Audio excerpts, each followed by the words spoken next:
Deuxième paradoxe de cette crise de confiance, alors que les taux d'abstention augmentent à chaque nouvelle élection, eh bien, on entend de nombreuses voix qui demandent une démocratie plus participative, une démocratie plus directe, plus de consultation.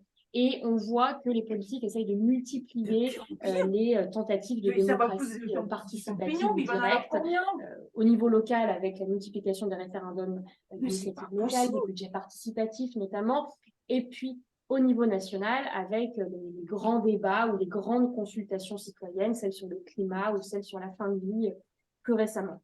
Donc peut-être qu'une des premières questions que j'aimerais adresser à nos panélistes ce soir pour commencer, c'est déjà de savoir si on est face à une crise du système démocratique dans son ensemble, qui se verrait contestée dans ses fondements mêmes, ou bien si la crise de défiance porte plutôt sur une certaine forme de démocratie telle qu'on la pratique et qui ne parvient plus à convaincre.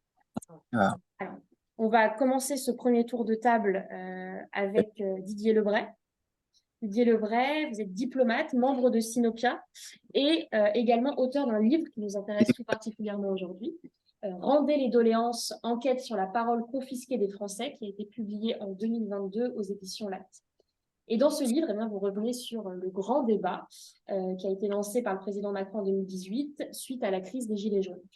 Alors, avant de nous parler plus spécifiquement de l'épisode Grand Débat, qu'on peut voir comme une tentative, réussie ou non, ça vous nous direz, de pratiquer la démocratie autrement, eh bien, quel constat est-ce que vous portez aujourd'hui sur la désaffection des Français pour la démocratie? Là, maintenant, trop, c'est trop, hein. Bonjour à toutes et à tous.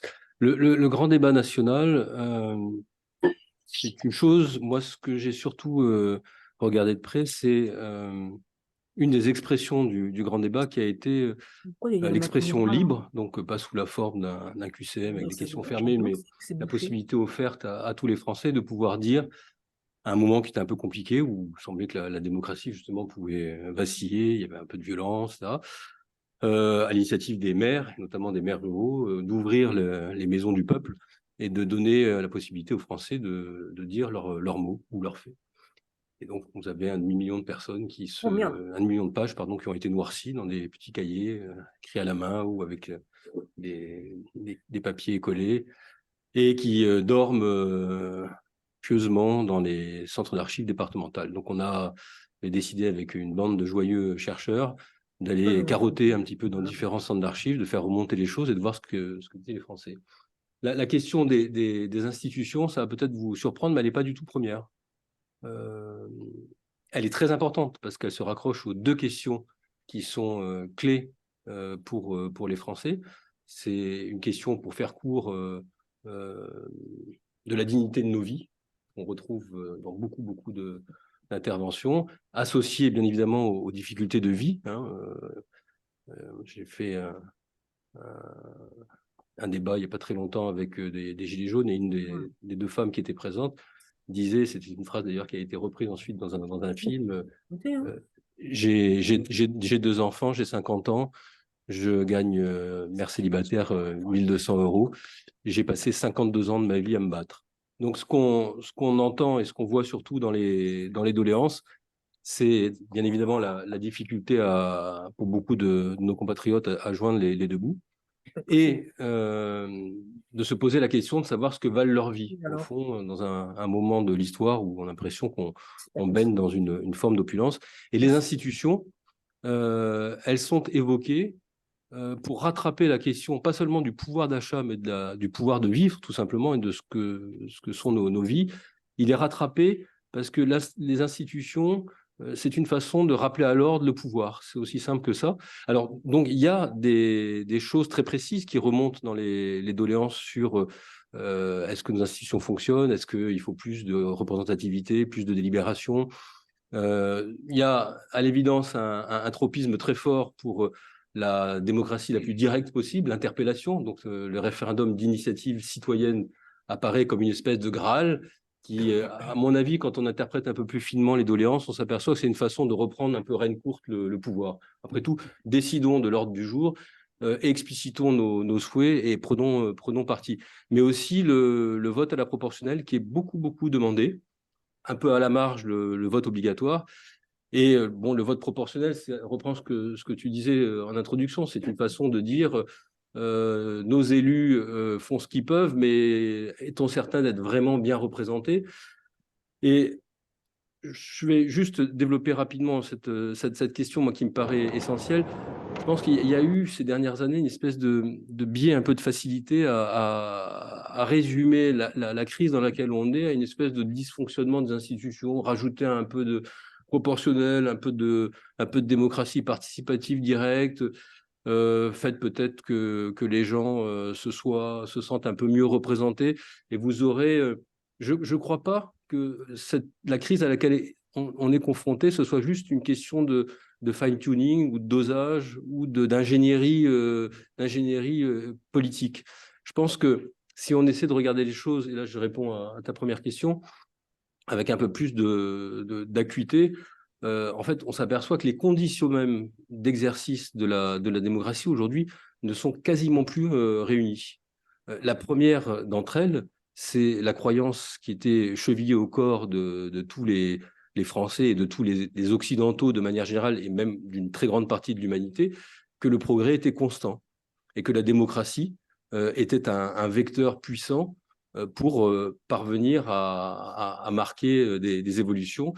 Et le constat assez brutal de la régression sociale, le constat brutal de l'échec de l'ascension sociale, de voir des générations vivre moins bien, tout ça mine profondément le principe même de la démocratie, qui est vécu par beaucoup de nos compatriotes comme quelque chose qui permet de vivre mieux.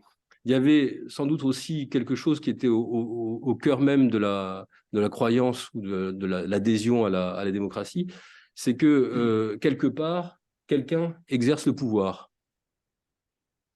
Très facile en période de monarchie, c'était encore relativement facile dans les décennies post-révolutionnaires, ça l'était sans doute aussi dans le cadre de nos institutions, mais dans l'Europe ou dans le monde du XXIe siècle, le pouvoir est à peu près partout. Et ça aussi, c'est un facteur qui peut, de l'intérieur, miner la confiance qu'on accorde à une élection pour un président, une assemblée dont on a le sentiment qu'au fond, elle est relativement impuissante, les choses se décident ailleurs, à Bruxelles ou à Washington, que le monde de l'entreprise a des leviers qui sont beaucoup plus puissants peut-être même que ceux dont disposent les politiques, que l'infra-national, le régional aussi contribue à atomiser un peu le pouvoir. Donc ça, je pense que c'est quelque chose qui est un ferment assez actif qui peut interroger la démocratie. Il y avait aussi un élément très basique sur le fonctionnement de la démocratie, c'était que tout était relativement politique, mais il y avait une chose sur laquelle on était d'accord.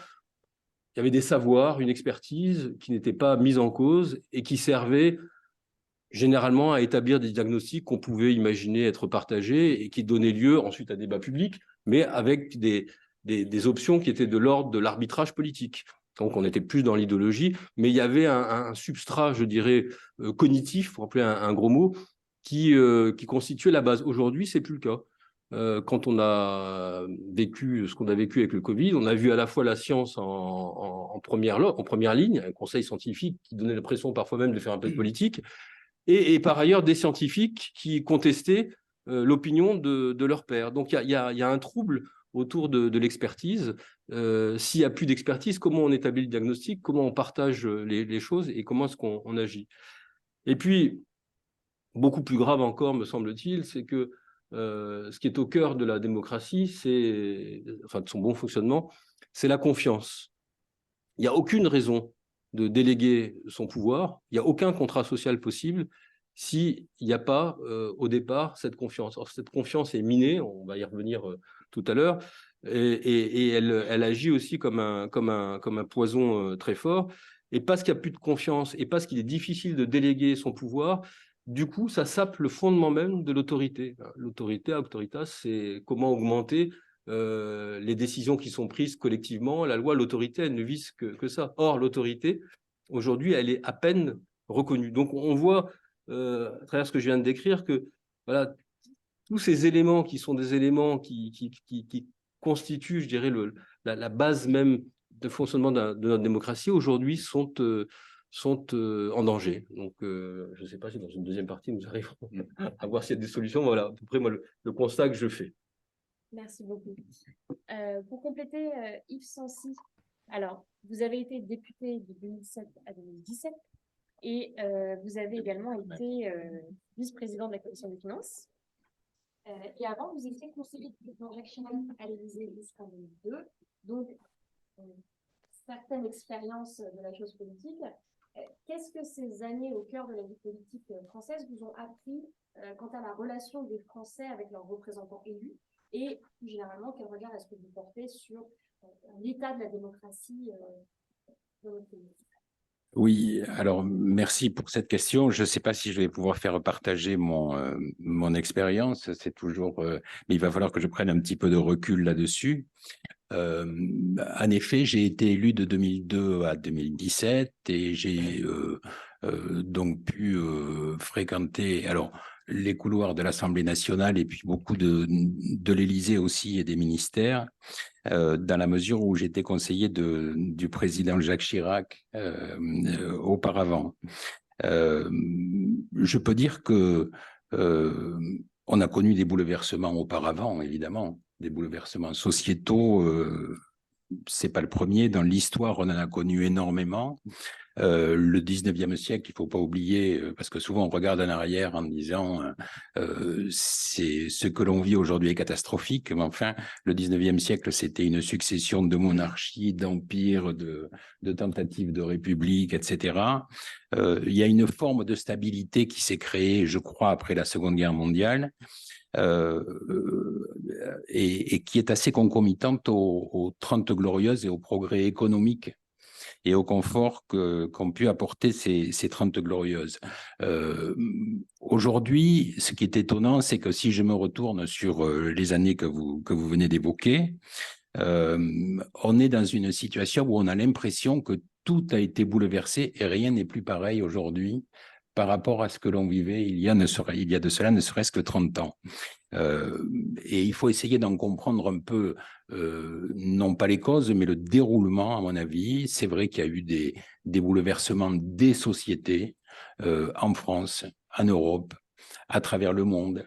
Il faudrait arriver à le simplifier pour le raconter, mais évidemment qu'on a constaté, et je rebondis sur ce que vient de décrire Didier, il faudrait expliquer pourquoi ou comment ou décrire comment petit à petit ce qui était constitué comme des pôles de stabilité partout dans les vies des Français, ça va jusqu'à la famille.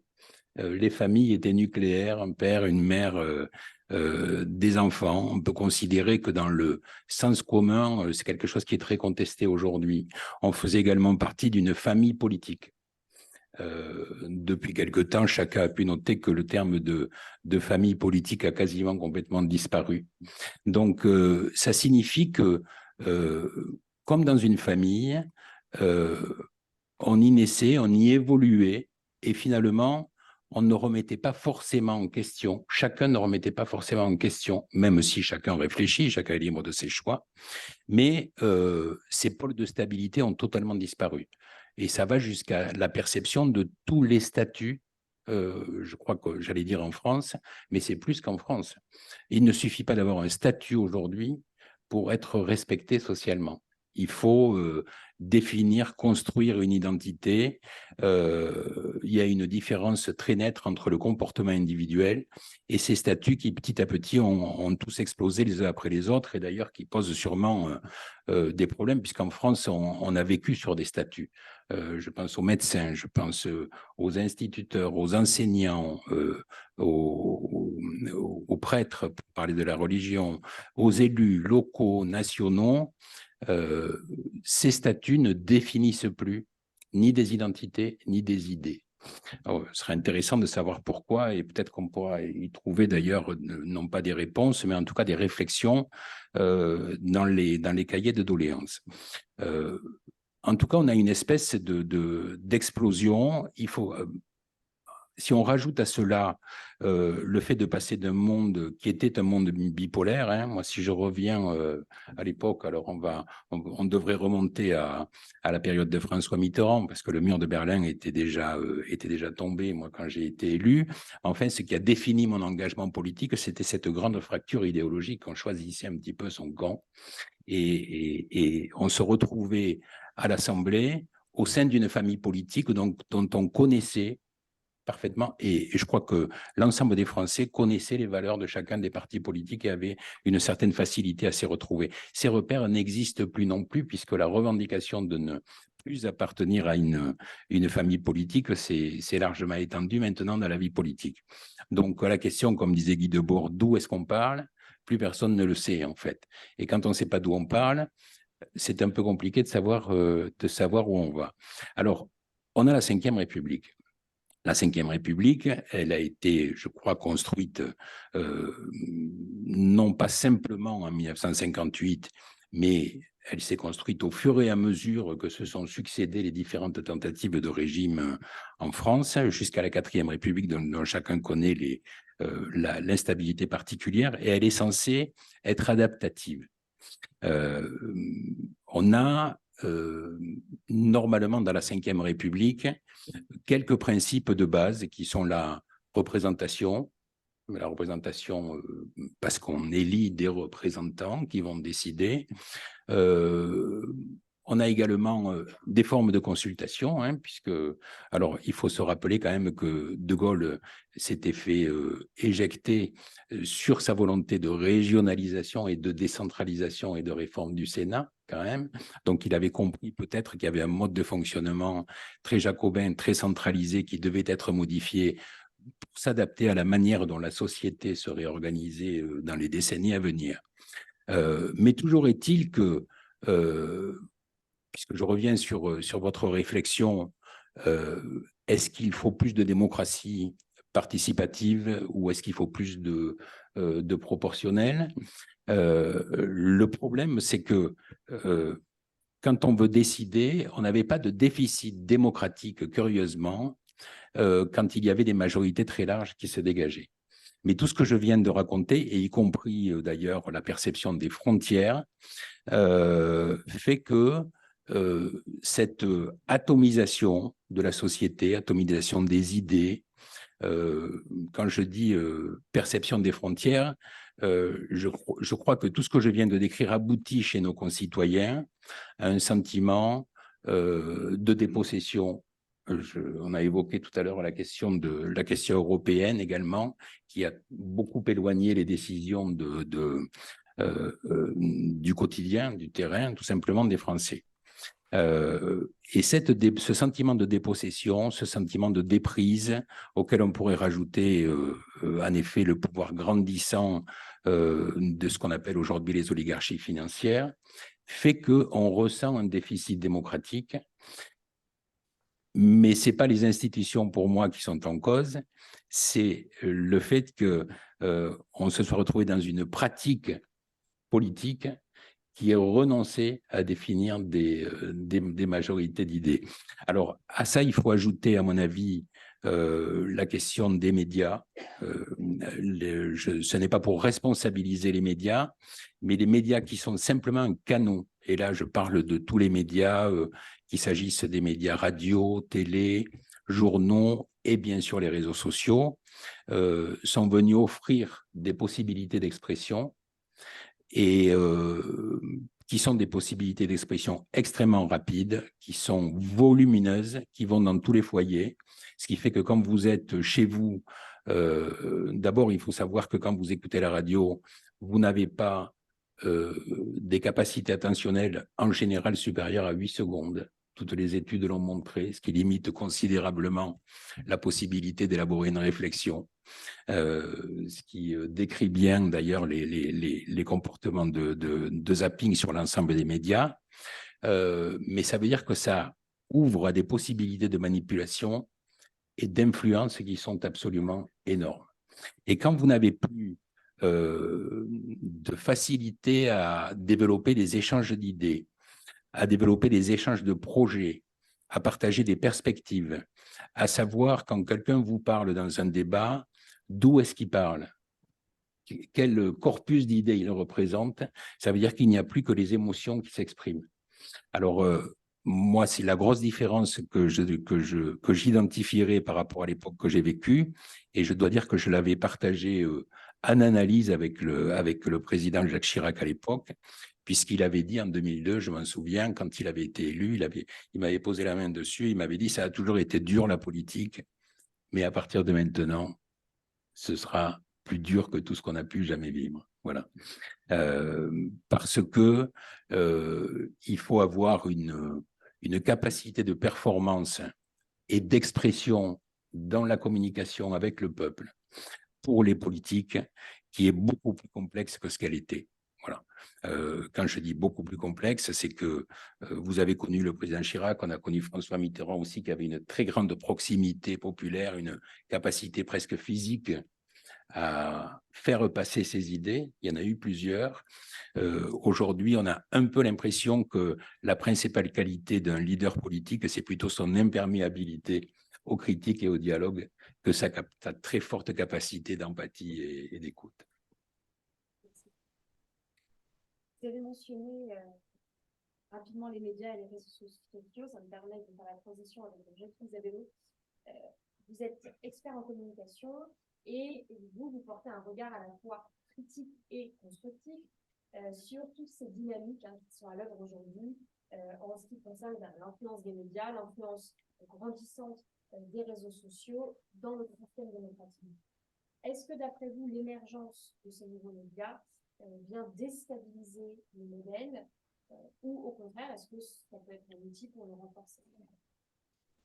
Chère Joséphine, à votre question, je pourrais répondre d'un mot et passer la parole à mon ami Jean-Claude. Oui, les médias, les nouveaux médias perturbent la pratique démocratique, comme nous avions un peu l'habitude qu'elle se pratiqua jusque-là. Les nouveaux médias, mais aussi les médias, c'est ce que je vais essayer un peu d'exposer. Alors, dans votre question sur la démocratie, moi, dans mon univers de la communication, il faut qu'elle intègre un point important. C'est la première notion, c'est la notion de vérité. J'ai conscience qu'elle est complexe. Hein. On ne fera pas converser Aristote, Husserl et puis les conseillers de Donald Trump. C'est pas l'idée de ça, mais en fait, cette notion, elle est assez importante. La deuxième notion qui est très importante, Didier l'a indiqué, c'est la notion de confiance. Confiance dans les médias, confiance dans les vecteurs. Et puis le troisième point qui est extrêmement compliqué parce que les gens ne perçoivent pas où se trouve la limite, c'est le débat et le conflit dans la démocratie.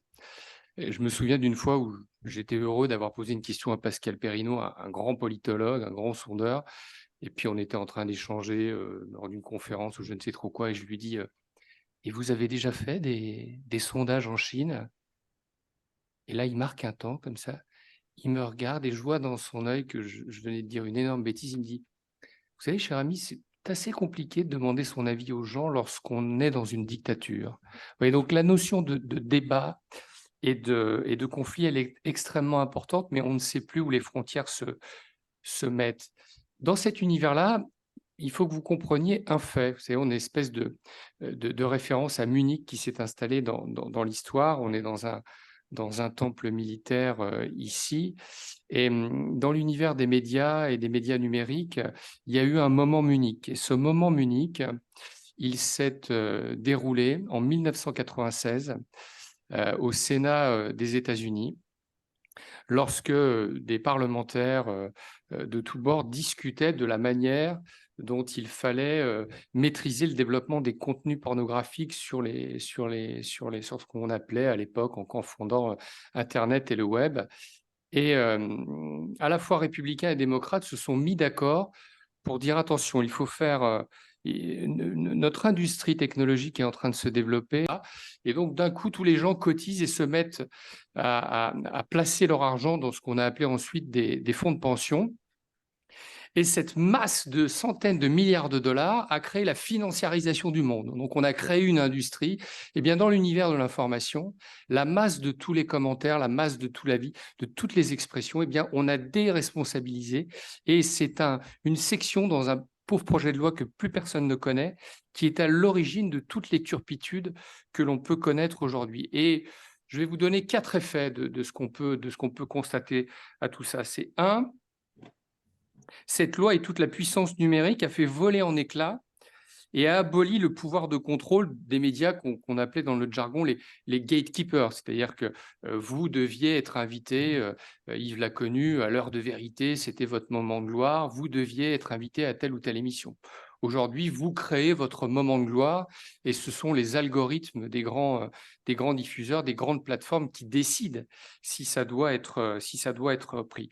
Et ce premier effet a eu un effet induit qui a été catastrophique puisqu'il a affaibli économiquement les médias. Du jour au lendemain, l'information est devenue gratuite et des gens qui étaient bien formés, bien payés dans des univers qu'on appelait les médias, d'un coup, leur métier, leurs avis, la collecte de l'information, la vérification de l'information, tout ça a été paupérisé.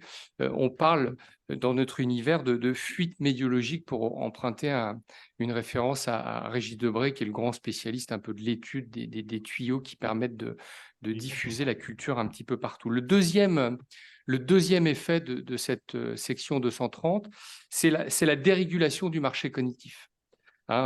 Didier le disait, Yves le reprenait, tous les points de vue se valent aujourd'hui. Vous faites ici quelques plateaux, on nous demande souvent de donner notre avis sur tout et n'importe quoi. Vous voyez très régulièrement Jean-Claude Mailly à la télé, on va lui demander une analyse très précise de la situation sociale du pays, ce pourquoi il est très expert, et puis les journalistes peuvent se mettre à lui demander s'il est pour ou contre les choux-fleurs en poudre. Vous voyez, on est devenus des spécialistes de tout ça, on appelle ça des toutologues. Henri Bergson, au début du XXe, appelait ça l'homolocax, celui qui se pense savant et peut donner son avis sur tout. Donc, on a dérégulé ce marché cognitif.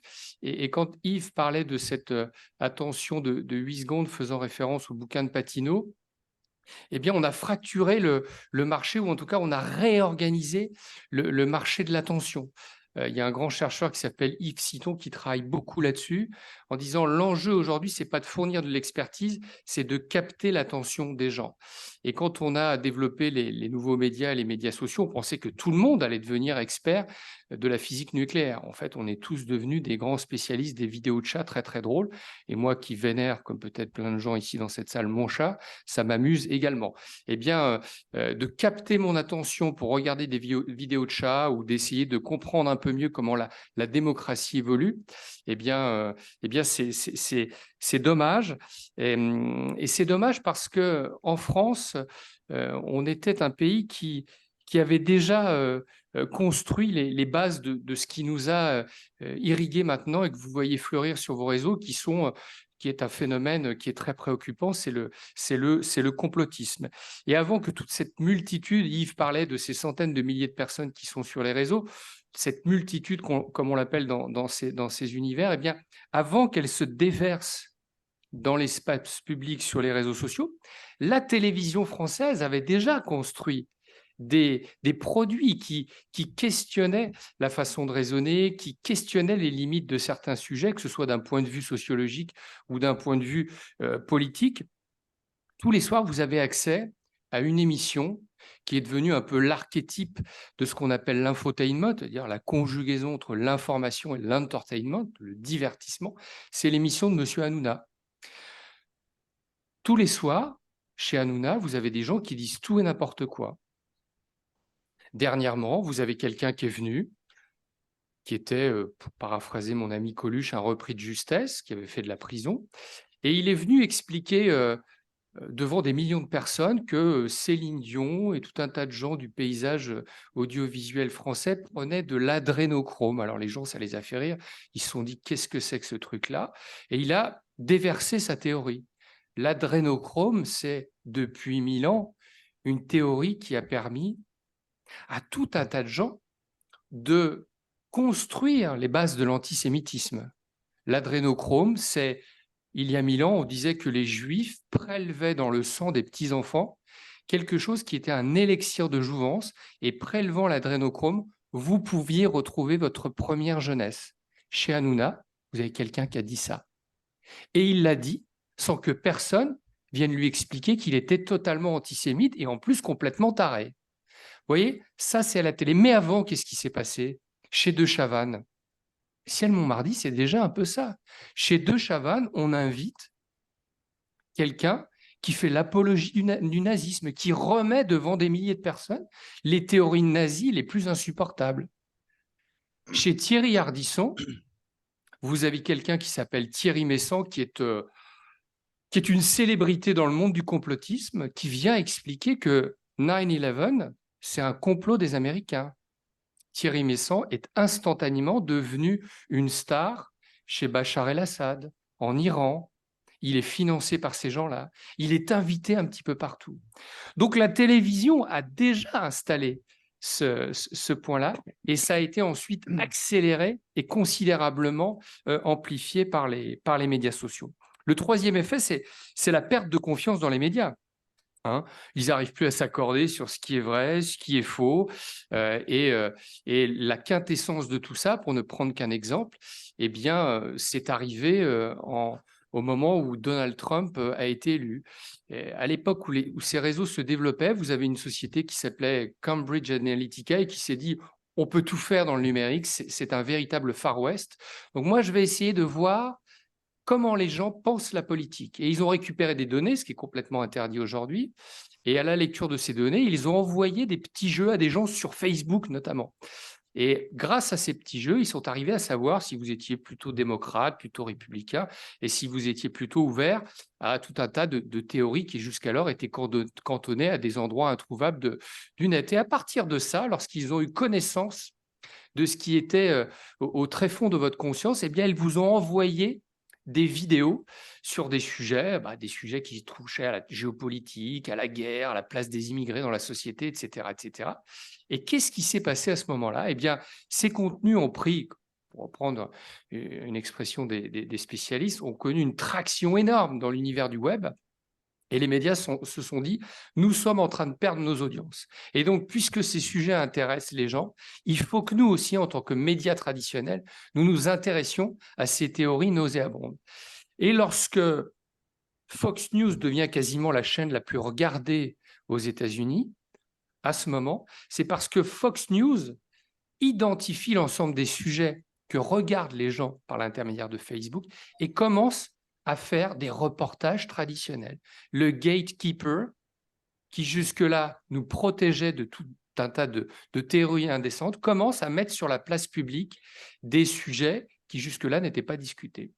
Et les sociologues des médias parlent de blanchiment. Et ça, c'est très grave ce qui s'est passé. Ça a vraiment ruiné en partie la confiance dans les médias. On a vu fleurir tout un tas de sujets qui aujourd'hui font les gorges profondes des médias américains. Et c'est à ce moment-là où sont arrivés sur le devant de la scène ce qu'on a appelé les alternative facts. On vous a expliqué.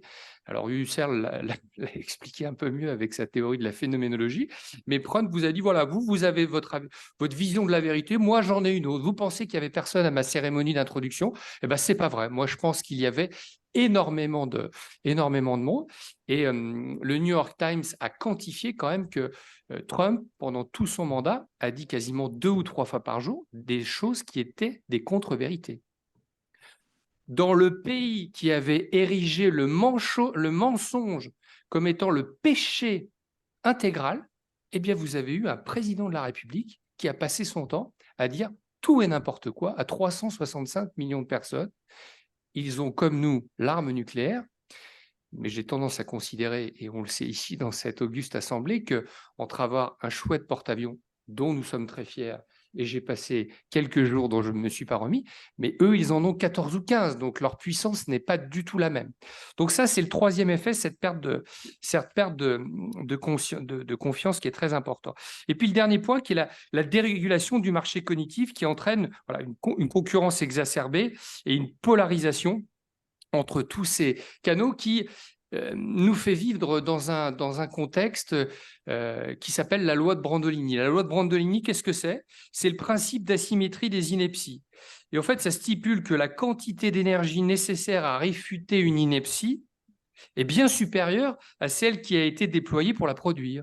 Donc, si je vous dis hydroxychloroquine plus je ne sais trop quoi, ça va vous soigner, eh bien, vous verrez que ça va être beaucoup plus long pour que l'expert qui vous dit « Ah non, non, pas du tout », eh bien, pour vous expliquer pourquoi. Voilà. Donc, cette loi, elle régit notre quotidien.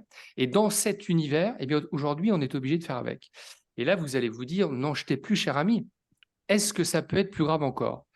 Vous n'avez rien vu. Parce que jusque-là, tous ces olibrius, ils étaient sur les réseaux. Aujourd'hui, ils sont organisés, ils sont puissants. Et dans un livre qui vient de sortir, qui s'appelle The End of Reality, vous avez un auteur qui vous dit « Méfiez-vous d'Elon Musk, méfiez-vous de Mark Zuckerberg, méfiez-vous de quelqu'un qui est moins connu, qui s'appelle Marc Andreessen, qui est un venture capitaliste, et méfiez-vous de Peter Thiel. » Ces quatre, je ne vais pas dire oligarques, mais en tout cas très grands entrepreneurs, parce qu'ils ont fait des choses aussi formidables, eh bien, vous en avez un qui considère que la planète est condamnée et il veut tous nous emmener sur Mars. L'autre qui considère que la technologie va nous sauver. Le troisième, qui est Zuckerberg, qui pense et qui est convaincu que les citoyens des États-Unis seront bientôt tous sans emploi et qu'il faudra les divertir et les emmener sur le métavers. Et puis le dernier, qui est un fanatique du transhumanisme et qui pense que le robot et l'humanité vont se confondre en une seule entité. Et ces gens-là sont puissants, ces gens-là sont très riches, ces gens-là sont très écoutés, et ces gens-là détiennent les médias. Voilà, donc c'est ce qui nous attend. Et pour conclure, Joséphine, oui, ça va continuer de perturber l'exercice démocratique, et surtout, ça va continuer finalement de projeter tous les publics dans des zones d'incertitude qui sont préoccupantes pour nous, qui croyons en la place de l'homme ou de la femme politique, qui croyons en la force des institutions et qui croyons en l'engagement de ces jeunes qui font des études ou de ces hommes politiques qui dédient leur vie pour pas franchement grand-chose et essayer de trouver des solutions de monde, des solutions à notre triste monde. Pardon d'avoir été un peu pessimiste. Merci Jackie pour cet exposé quand même assez exhaustif sur l'état des médias et des réseaux sociaux aujourd'hui. Ça me permet de passer à d'autres acteurs, peut-être avec vous Jean-Claude Mailly, d'autres acteurs de la vie démocratique dont on entend souvent parler, mais qui pourtant ont toujours, ou font encore plus peut-être aujourd'hui débat, parce qu'on les identifie peut-être un peu moins, c'est les syndicalistes, les syndicats, leur rôle, leur force aujourd'hui, leur influence. En tant qu'ancien secrétaire général de Force ouvrière, d'après vous, j'aimerais vous interroger sur la question des syndicats et de manière plus générale la question du paritarisme, parce que ça rentre parfaitement dans notre sujet de confiance et démocratie et participation aussi de tous les acteurs à la vie politique. Aujourd'hui, on peut dire quand même que le paritarisme en France est en crise. Est-ce que vous pourriez nous expliquer pourquoi, quelles sont les causes du déclin d'un certain type, en tout cas, de paritarisme, et pourquoi est-ce que ce déclin est préjudiciable au bon fonctionnement démocratique? Eh bien, on va essayer de répondre. Bonsoir à toutes et à tous. Je partage ce qui a été dit par les trois intervenants précédents. Y compris par exemple sur l'idée de dire, je ne pense pas, concernant notre pays, mais on peut parler d'autres aussi, que ce sont les institutions en tant que telles qui sont dépassées, qu'il faut revoir, même si on peut adapter certaines choses, c'est plus la pratique, la pratique institutionnelle par les uns ou par les autres qui pose problème aujourd'hui. Et moi, il y a un élément clé qui n'est pas spécifique à la France, qui concerne par exemple tous les pays européens, mais au-delà même, c'est ce qui s'est passé dans les années 80. C'est un autre Munich, pour reprendre la formule de Jackie. Deux éléments clés dans les années 80.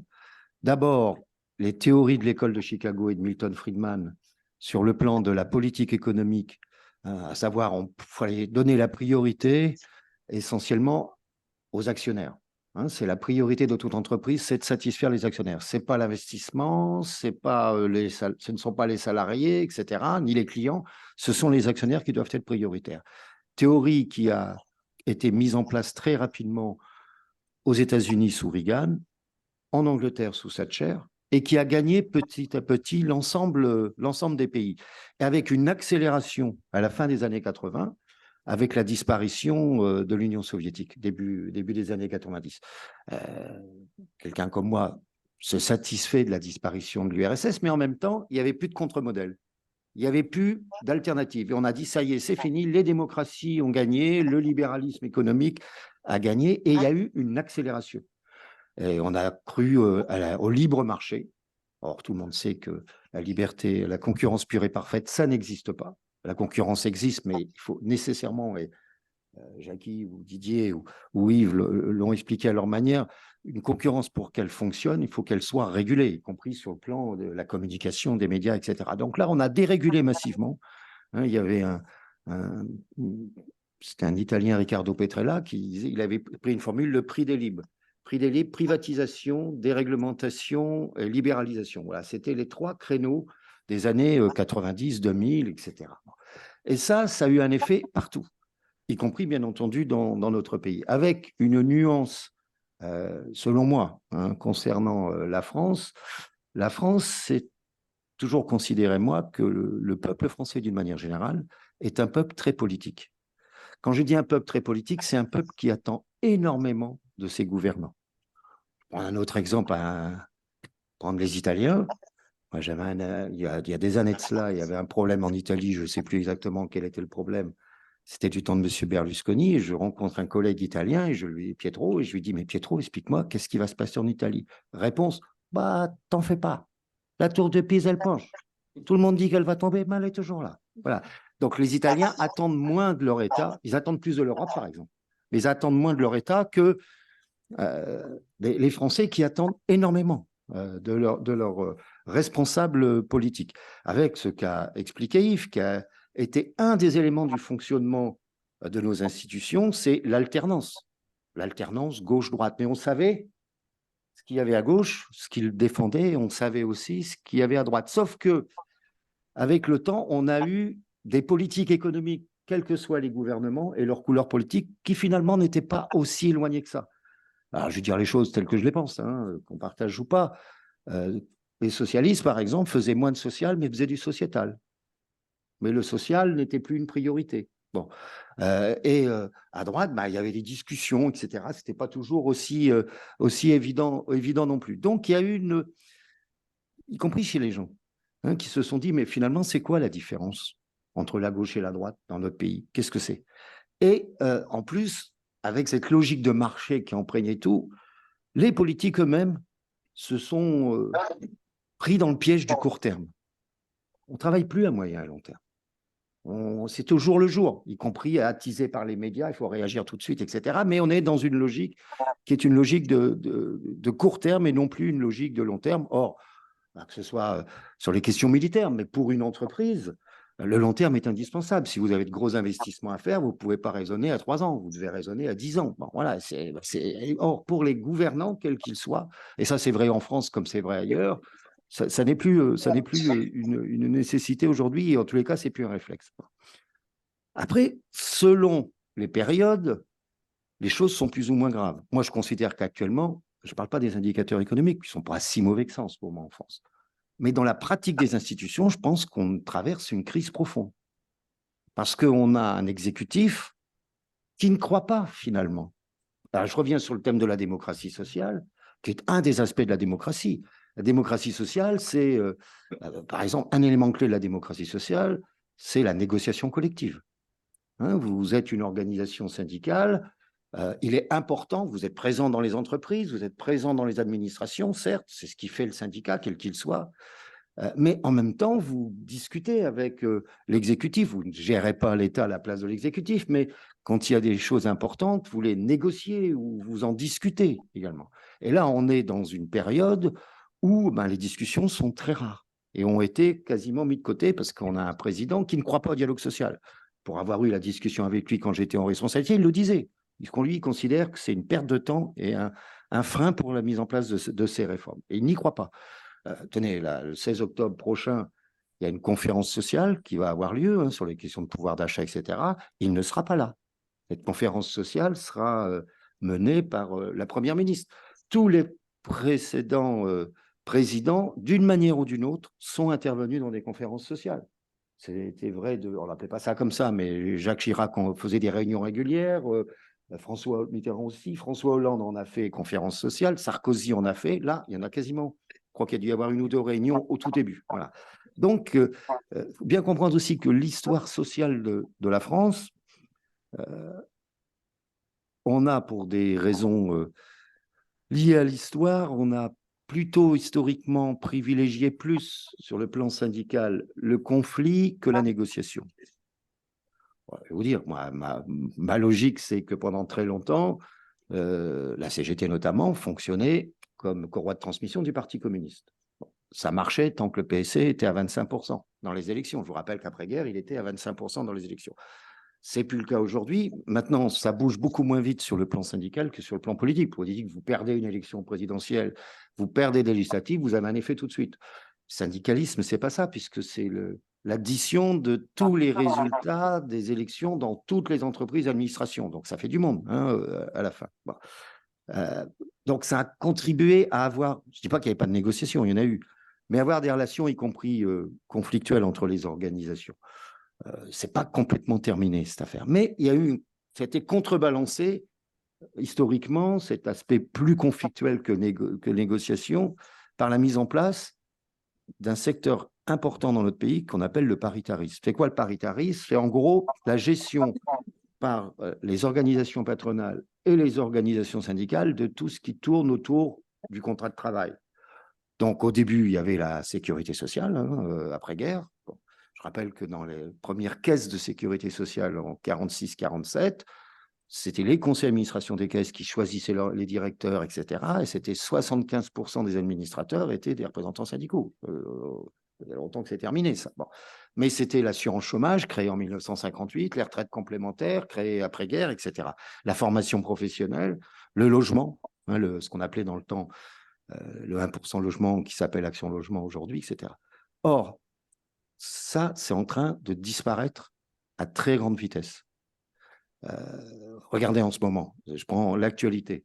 Il y a 2 négociations en cours au niveau interprofessionnel. Je m'en occupe du tout, je n'ai plus du tout de mandat, moi, mais je suis l'actualité quand même. Il y a une négociation sur les retraites complémentaires qui a démarré. Donc, c'est encore le seul secteur des retraites complémentaires où ce sont les partenaires sociaux qui déterminent le niveau des prestations, le niveau des cotisations. Donc, les recettes comme les dépenses. Bah là, le gouvernement a dit, écoutez, vous devez lâcher 1,1 milliard au gouvernement sur les résultats des retraites complémentaires. Vous ne voulez pas? Eh bien, on l'inscrit dans le projet de loi de finances. Si vous ne voulez pas, on vous l'impose. Négociation de l'assurance chômage qui est en cours également, où là, déjà, au fur du temps, il y a moins de paritarisme qu'avant. Bah là, c'est 11 milliards qu'on demande. Et vous ne voulez pas? Eh bien, on va l'inscrire dans la loi, on va vous l'imposer. Ça veut dire qu'il n'y a plus ce phénomène de confiance qui est indispensable. C'est vrai au niveau national, c'est vrai dans l'entreprise, c'est vrai partout. Si vous n'avez pas une relation, et ça ne s'improvise pas, ça se construit, si vous n'avez pas une relation de respect, de confiance, ça ne veut pas dire qu'on est toujours d'accord, mais ça veut dire qu'on arrive à passer un compromis. Chacun fait un effort et chacun fait un pas et on trouve la solution. Mais si vous n'avez pas ce respect, cette confiance, eh ben, les tensions, d'une manière générale augmentent. Et c'est ce à quoi on assiste depuis quelques années. Tu disais, Joséphine, que le syndicalisme, quoique début d'année, là, il a montré qu'il existait. Bon, mais bon, en plus, c'est un peu les médias, on parle plus des syndicats quand il y a des mouvements que quand il y a des accords qui sont signés tous les jours dans les entreprises. Il y a 80 à 90 000 accords par an qui sont signés dans les entreprises. Donc, on parle plus des trains qui arrivent en retard que des trains qui arrivent à l'heure. C'est pareil. Bon. Mais moi, mon inquiétude est là-dessus, c'est que ça peut changer. Mais en tous les cas, aujourd'hui, la démocratie sociale est très affaiblie dans notre pays. Or, le paritarisme, à la fois, c'est une garantie. Je pense que dans la gestion commune qu'ils ont fait, prenez les retraites complémentaires depuis 1947-1948, ça a toujours fonctionné. Personne n'a démérité dans la gestion du système. Alors pourquoi le gouvernement, l'exécutif, surtout celui-ci, accélère sur la mise en cause du paritarisme? Pour moi, pour une seule. D'abord, il y a la raison que j'ai expliquée tout à l'heure, qui est de dire il n'y croit pas. Voilà.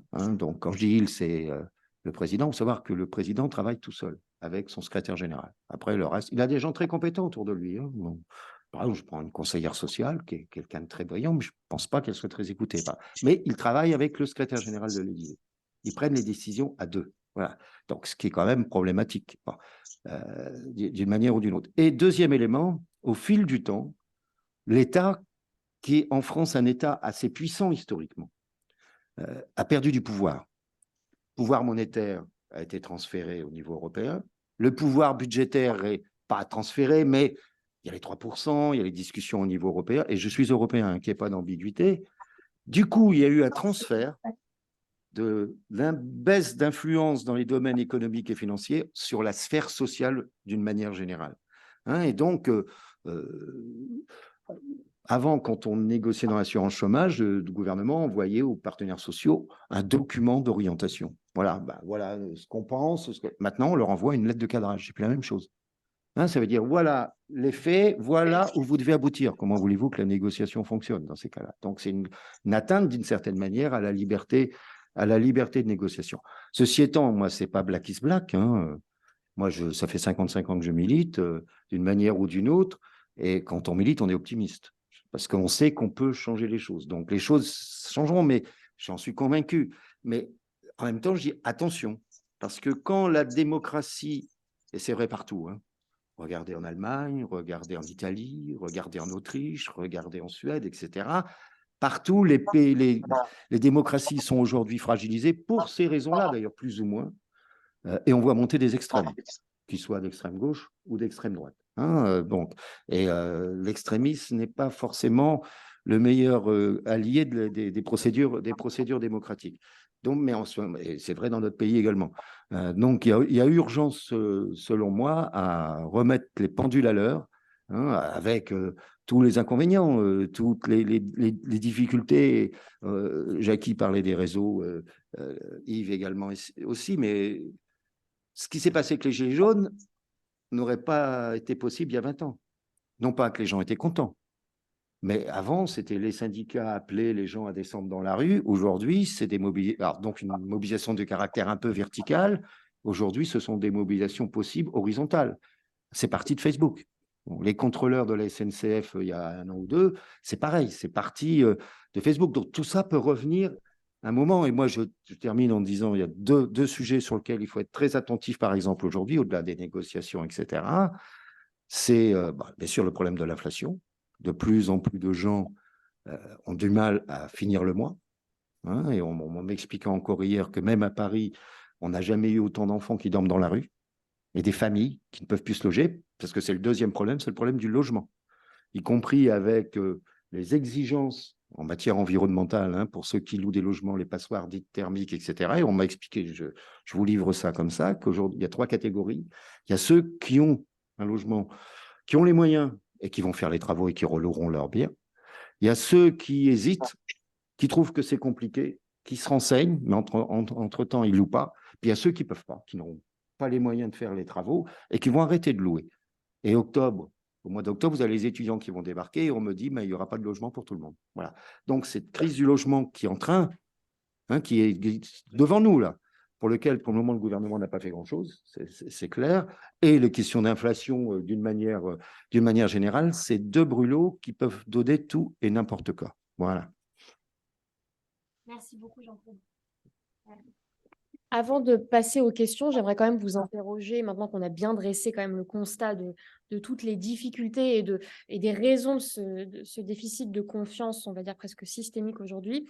J'aimerais vous interroger sur les pistes de solutions possibles, chacun dans votre domaine d'expertise. Avec quels outils et avec quels acteurs est-ce qu'on peut concrètement répondre à la question du déficit démocratique, aux attentes des citoyens en matière de vie démocratique, de participation démocratique, tout en essayant d'éviter, on va dire, 2 écueils, hein. Le premier, ce serait de ne pas tomber dans les excès ou les dérives de la démocratie, on va dire, directe, ou tout simplement participative, mais en oubliant le volet représentatif.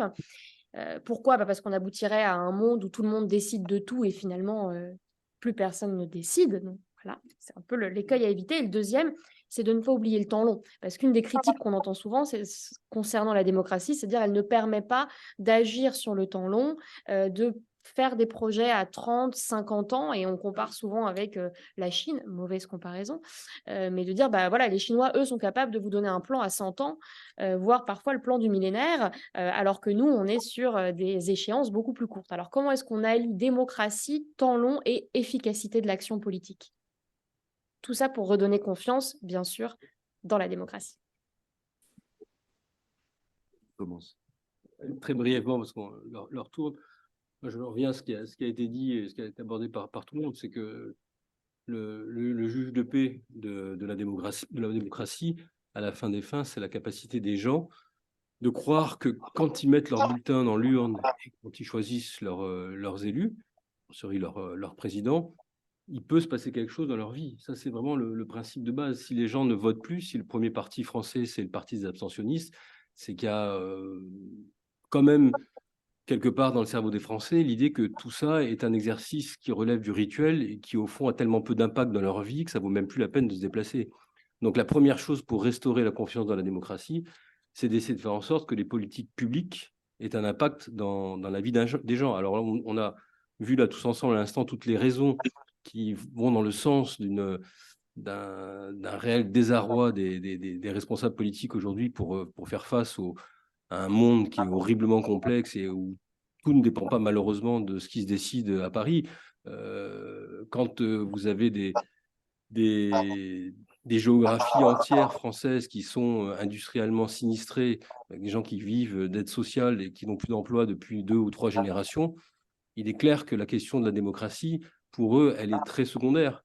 Et comment on est arrivé là? On est arrivé là, dans le meilleur des cas, je dirais, avec de très bonnes intentions. On s'est dit, voilà, la valeur dans nos économies, elle n'est pas ni dans l'assemblage, ni même dans la production, elle est dans la conception, le design, la recherche et le développement. Donc, on va inventer des usines, des industries sans usines. C'était le terme même d'un grand industriel français, président d'Alcatel. Et donc, on s'est dit, en plus, la démographie, elle est en Asie. On va faire 2 choses intelligentes. On va délocaliser massivement nos industries. On en sera les premiers bénéficiaires. Pour les transferts de technologie, on ne s'est pas trop posé de questions. Et en plus, il y a un bassin de population tel que ça va nous faire en plus des gains de croissance. Et ce qu'on perdra peut-être en France, on le regagnera ailleurs. Mais le problème, c'est qu'entre-temps, on a, à coup de dumping social et environnemental, on a créé les conditions d'un désastre. Vous avez tout un ensemble de régions en France aujourd'hui où le premier employeur, quand ce n'est pas le CHU, c'est Amazon ou la grande distribution. Ça veut dire quoi? Ça veut dire que dans un pays qui ne produit plus, qui n'a plus d'outils industriels, on a créé les conditions d'un désastre.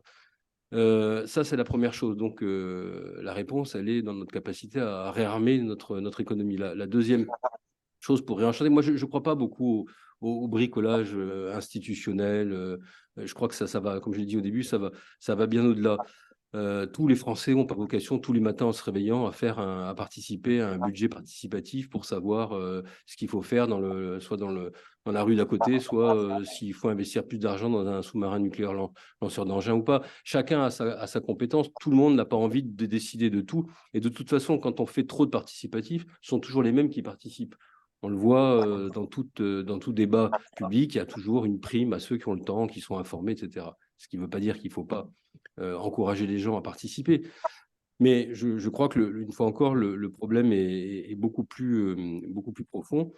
Alors, si on veut s'intéresser maintenant à ce qui peut améliorer le fonctionnement de nos institutions, je crois qu'il y a une méthodologie à respecter. La première chose, c'est qu'il faut effectivement être capable de partager les diagnostics. Et ça, c'est de plus en plus dur. La beauté d'une campagne électorale, a priori, ça devrait être ça. Ça devrait être la capacité d'irriguer la pensée des responsables politiques de tout ce qui est de plus fertile dans la pensée du pays à travers la recherche, à travers les cerveaux français qui peuvent nous permettre de comparer un certain nombre de situations. Or, le débat politique aujourd'hui, il ne se prête pas trop à ça, puisque les gens arrivent avec des programmes qui sont déjà ficelés, et ensuite on est dans un choc frontal entre programmes. Ah oui, je m'étais inscrite à... Arriver même C'est intéressant. à un consensus sur le Hyper intéressant. diagnostic. Et ce diagnostic n'est pas posé, vous imaginez bien qu'ensuite, ça sera encore plus difficile d'arriver à se mettre d'accord sur des objectifs. Je vais terminer juste sur un point, parce que tu parlais là, de la Chine. C'est vrai que la force de la Chine, c'est sa capacité à pouvoir mettre en œuvre dans la durée des programmes qui sont planifiés, anticipés. Quand la Chine décide au début des années 2000 d'investir en Afrique, c'est une politique qu'elle a organisée, structurée de manière continue. Les gens qui ont été à l'origine de cette politique sont restés pendant pratiquement 20 ans.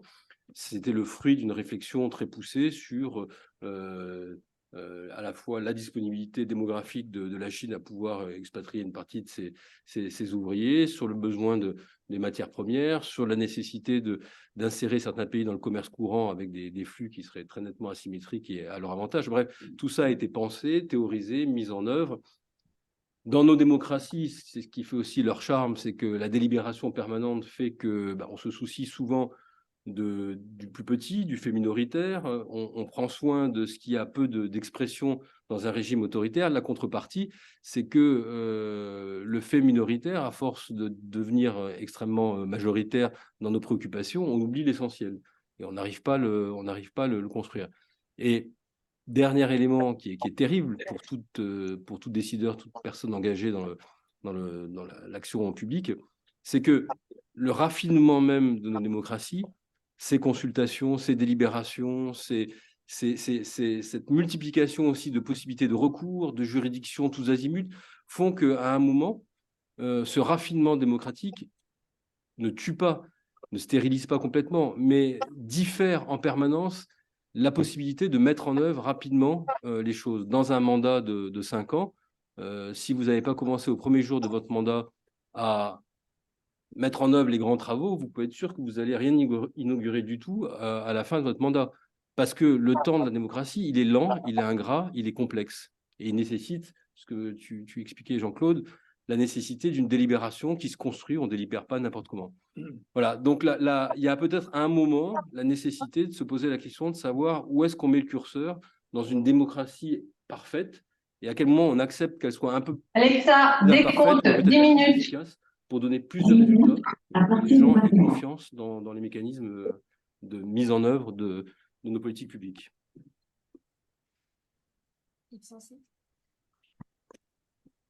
Oui, je vois également l'heure qui tourne, mais je crois que il faut en même temps que nous fassions un peu confiance à nos institutions. Je ne suis pas sûr que, compte tenu de la situation que nous connaissons aujourd'hui, je parle de crise, je parle des conséquences des pandémies, je parle de évidemment la période d'inflation que nous connaissons. Sur un plan politique, nous sommes un pays qui aujourd'hui n'a pas de majorité législative, ce qui est quand même énorme. On n'en parle jamais, mais ce n'est pas la Ve République qui est en cause, c'est le fait qu'il y a des êtres humains, des personnalités politiques qui ne sont pas arrivés à constituer une majorité. Je rappelle que quand on a une majorité, en général, on peut prendre beaucoup de décisions. Je pense à des réformes des retraites qui avaient été accomplies auparavant.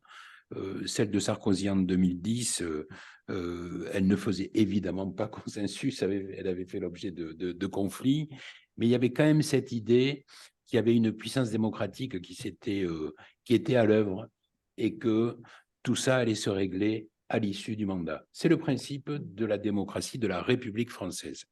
Et c'est un peu ce que je voudrais dire, c'est que la République française, c'est une particularité dans le monde. Alors en ce moment, on entend beaucoup, oui, regardez comment ils font ailleurs, ce sont des démocraties parlementaires où il faut trouver des majorités, et il y a beaucoup plus de démocratie puisqu'on construit des majorités comme en Allemagne, mais l'Allemagne est un pays beaucoup plus décentralisé que le nôtre. En tout cas, ça n'est pas la République française, et ça n'est pas parce que ça fonctionne bien là-bas que ça fonctionnerait mieux chez nous si c'était la même chose, à condition d'en respecter tous les éléments. Quand je dis tous les éléments, c'est que on est un État, une série d'institutions démocratiques qui ne sont pas seulement l'État. C'était Michel Crozier, je crois, qui avait écrit un livre qui s'appelait La société bloquée dès les années 80 et qui identifier le fait que chacun, on a une relation directe avec l'État en France. C'est-à-dire, il y a l'État et moi. Alors que il existe, et notamment dans le cadre de la démocratie sociale, dans le cadre d'organes de démocratie participative, et puis bien sûr dans les collectivités, beaucoup de modes d'expression, de dialogue, de débat et de réalisation politique possible. Hein. C'est-à-dire qu'on ne peut pas avoir une réflexion du tout ou rien en disant seulement comment je fais moi avec l'État. Ça n'est pas vrai. Le mode de fonctionnement, il y a eu beaucoup de réformes en France, en fait, hein, parce que l'État, contrairement à ce qu'on dit, est très puissant pour faire des réformes. Et même des fois contre l'avis du sentiment général. Des fois, il vaut mieux éviter à des personnalités politiques de faire de grosses bêtises, justement, parce que les réformes de décentralisation énormément ont été faites. Les réformes des retraites, évidemment qu'elles se sont succédées les unes après les autres. Ça n'a pas été des immobilismes en réalité. Les réformes de l'État, les réformes de la fiscalité, on pourrait en reprendre évidemment la réforme des armées qui a été extrêmement conséquente. C'est des choses qui ne sont pas forcément très partagées. Mais la subsidiarité, qu'est-ce que c'est? C'est que on va commencer par réaliser au plus près, par exemple, d'une commune, d'une intercommunalité, d'un département, ce qui peut être réalisé à ce niveau. Et à ce niveau, l'État n'a pas besoin d'y toucher. Ce n'est pas nécessaire. Donc déjà, ça doit le dégager d'un certain nombre de pesanteurs. Vous arrivez à un niveau régional, vous avez un autre niveau d'intervention qui est aussi un niveau de proximité. Aujourd'hui, on a défini des compétences sur toutes ces collectivités, mais il y a des modes d'expression, des élections, beaucoup de dialogues et de rencontres et de démocratie participative. Et en réalité, la plupart du temps, les Français sont très réconciliés avec la démocratie locale. Par contre, dès qu'on arrive à un niveau d'État, ça s'hystérise tout à coup, et peut-être parce que là, on n'a pas vraiment un problème institutionnel. On pourrait s'étonner, peut-être, on pourrait se réjouir que la Ve République stabilise la situation malgré la situation dans laquelle on est, plutôt que de dire c'est à cause de la Ve République, aujourd'hui en tout cas. Alors, elle a une capacité à se transformer, mais je reviens à ce que disait également Didier. L'enjeu, c'est quoi? Exactement comme on le fait sur des élections locales, des élections territoriales, des élections régionales, c'est d'avoir un débat et arriver à partager des choix sur un projet et sur un destin. Et alors, il peut y avoir des gros malentendus, évidemment, il peut y avoir des trahisons, il peut y avoir des manipulations, il peut y avoir des effets d'influence qui font que les dés sont un petit peu pipés. Mais il y a quand même toujours cette idée, moi je crois que c'est le fondement démocratique, c'est qu'on est tous d'accord sur les règles du jeu. D'accord, pas d'accord sur les idées, on les confronte. Mais il y a un moment donné, on dit voilà, soit je gagne, soit je perds. Après tout, pour avoir des capacités d'action fortes, si je perds, et si la personne qui gagne, gagne, ben à ce moment-là, qu'elle y aille avec une forte majorité pour faire ce qu'elle a à faire. Rendez-vous aux prochaines élections. Pour moi, c'est ça qui est efficace. Et après, le reste du temps, c'est la pratique. C'est-à-dire, on ne peut pas aller trop loin. Ce n'est pas parce qu'on a le pouvoir qu'on peut tout se permettre, ni de ne rien faire, ni de faire ce sur quoi tout le monde est en désaccord. Donc, le vrai enjeu, je le pense, et ça met en question effectivement tous les médias, non pas en tant que responsables, mais en tant que canaux de diffusion, tous les acteurs politiques. Comment est-ce qu'on utilise tout ça pour faire partager une vision, un projet, dans un monde où il est évidemment assez difficile de le faire, puisque aujourd'hui, le grand jeu, c'est de commencer par essayer de détruire en général son adversaire. On est dans une société où, dès qu'on bouge, il va falloir passer le baptême du feu. Mais il faut être solide, après tout, il faut savoir le supporter. Passer le baptême du feu, ça veut dire passer la question du soupçon, de l'accusation, de l'indignation, etc., etc.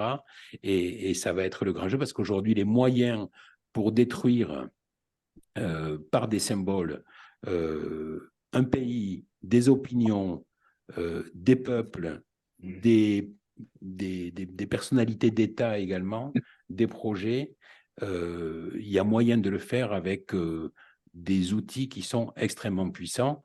vous avez remarqué quand même que aujourd'hui, ceux qui viennent nous donner des leçons de démocratie, c'est quand même l'Arabie Saoudite, parce qu'on interdirait l'abaya ou qu'on émettrait des doutes sur l'intérêt du port du voile. C'est la Turquie et l'Iran qui disent « Qu'est-ce que c'est que cette police que vous avez dans la rue qui réprime les gens qui manifestent ?»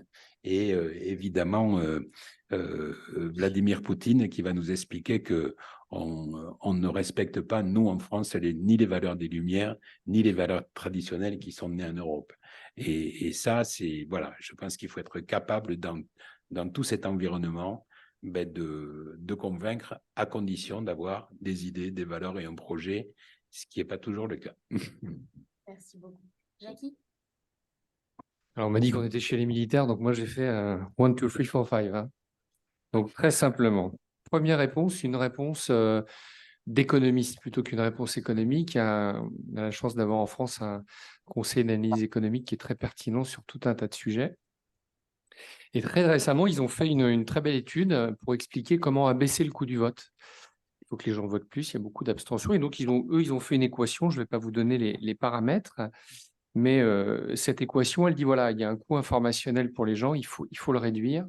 Et on peut, par tout un tas de canaux qui sont plutôt dans mon domaine, les activer pour, eh bien, par exemple, permettre l'inscription automatique des jeunes, 2, réduire la possibilité de s'inscrire en ligne dans une élection, réduire le délai entre l'inscription et puis la tenue du scrutin.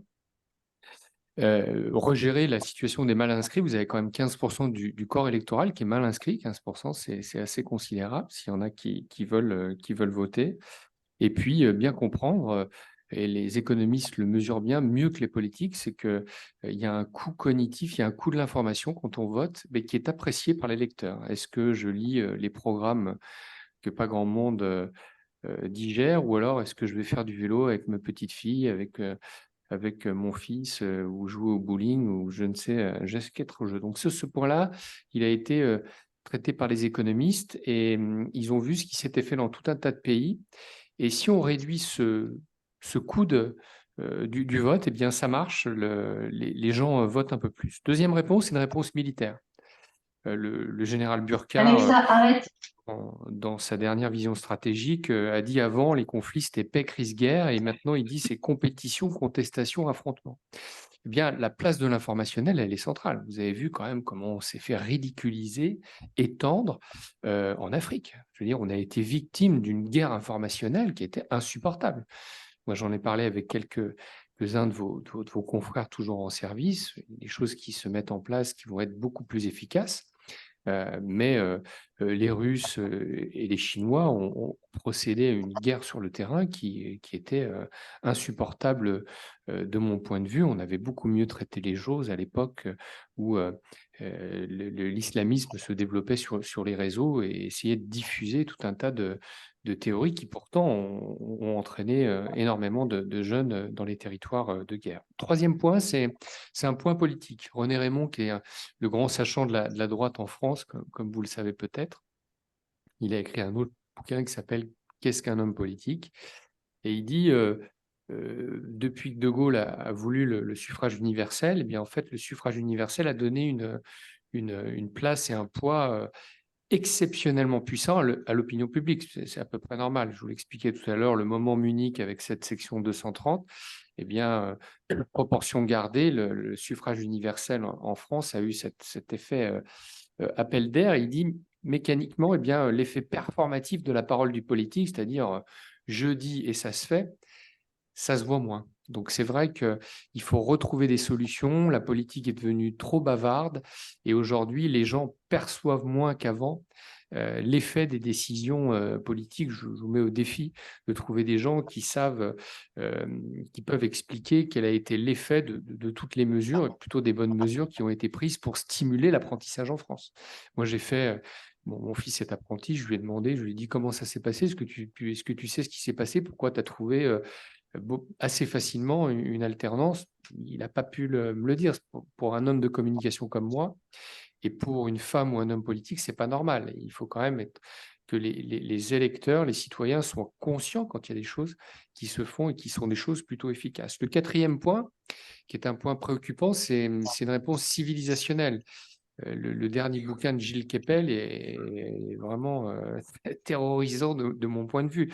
Il dit il faut surveiller la désaffiliation vis-à-vis de l'État et des corps intermédiaires qui sont en train de s'opérer dans tout un tas de groupes religieux. Alors, il parle beaucoup de l'islam parce que Gilles Kepel est un orientaliste et pendant très longtemps, ni l'université ni l'État n'a écouté ce qu'il avait à dire. Et malheureusement, eh bien, en s'apercevant le nombre de victimes que ça faisait dans la rue, on s'est dit que Gilles Kepel devait être sans doute, lui et ses étudiants, un peu plus écoutés. Et donc, Kepel dit, oui, effectivement, ça se fait dans l'islam, mais il dit, faites attention, il y a autant de tarés, pardon, je suis un peu excessif dans mes mots, mais aux États-Unis, chez les évangélistes, ils disent il y a autant de gens qui sont des extrémistes chez les ultra-orthodoxes juifs.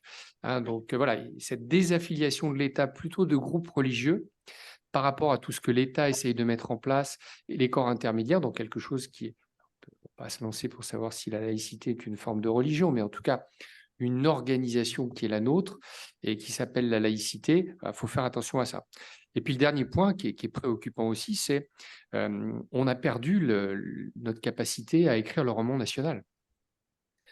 Les gens ne voient plus ce que les politiques veulent leur proposer, le grand projet, quelque chose qui nous embarquerait en nous faisant frissonner. Ce roman national, il n'est plus l'apanage des politiques. Il y a un jeune intellectuel qui est très bien, qui s'appelle Raphaël Lorca, qui a fait un bouquin pour dire faites attention parce que ce roman national, il est en train d'être réapproprié par les entreprises.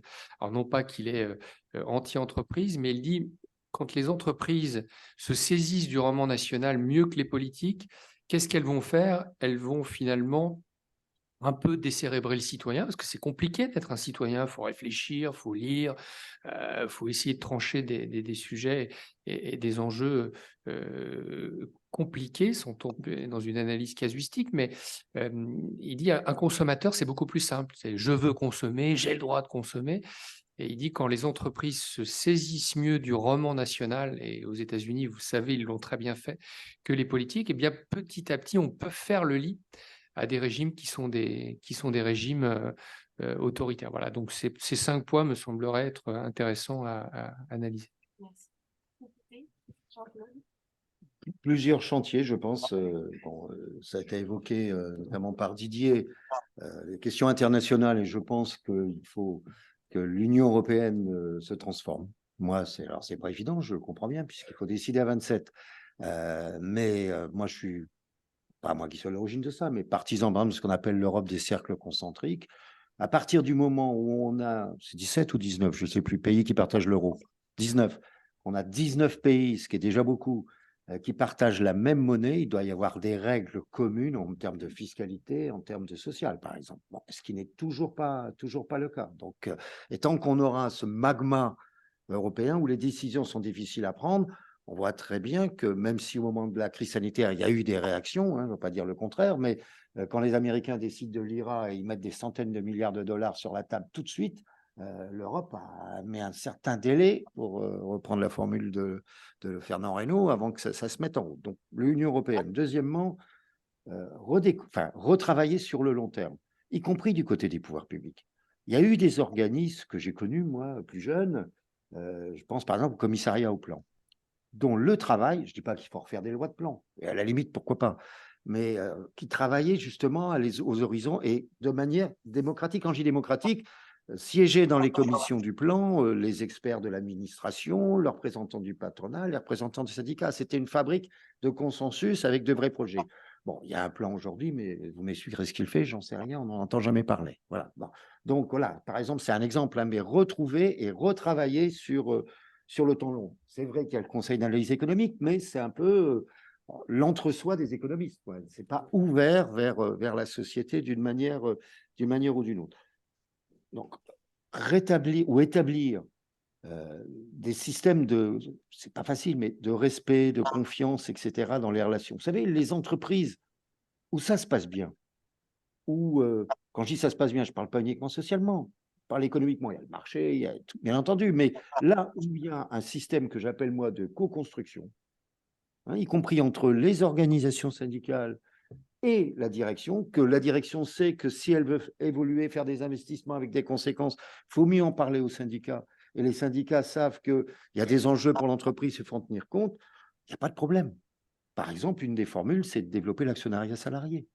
Or, en France, on est très en retard sur l'actionnariat salarié. Je crois qu'il n'y a qu'une entreprise qui a atteint 20% d'actionnariat salarié. Il y a beaucoup de pays où c'est... Bon, alors, ce système de co-construction, ça ne veut pas dire qu'on est d'accord. Ça ne veut pas dire qu'il n'y a jamais de conflit. Ce n'est pas ça. Et au passage, Yves a raison. En 2010, il y avait des manifestations contre les retraites aussi. Il y a les années avant aussi. La différence avec cette année, enfin, oui, l'année dernière, au début d'année, c'est qu'en 2010, le Parlement a voté la loi.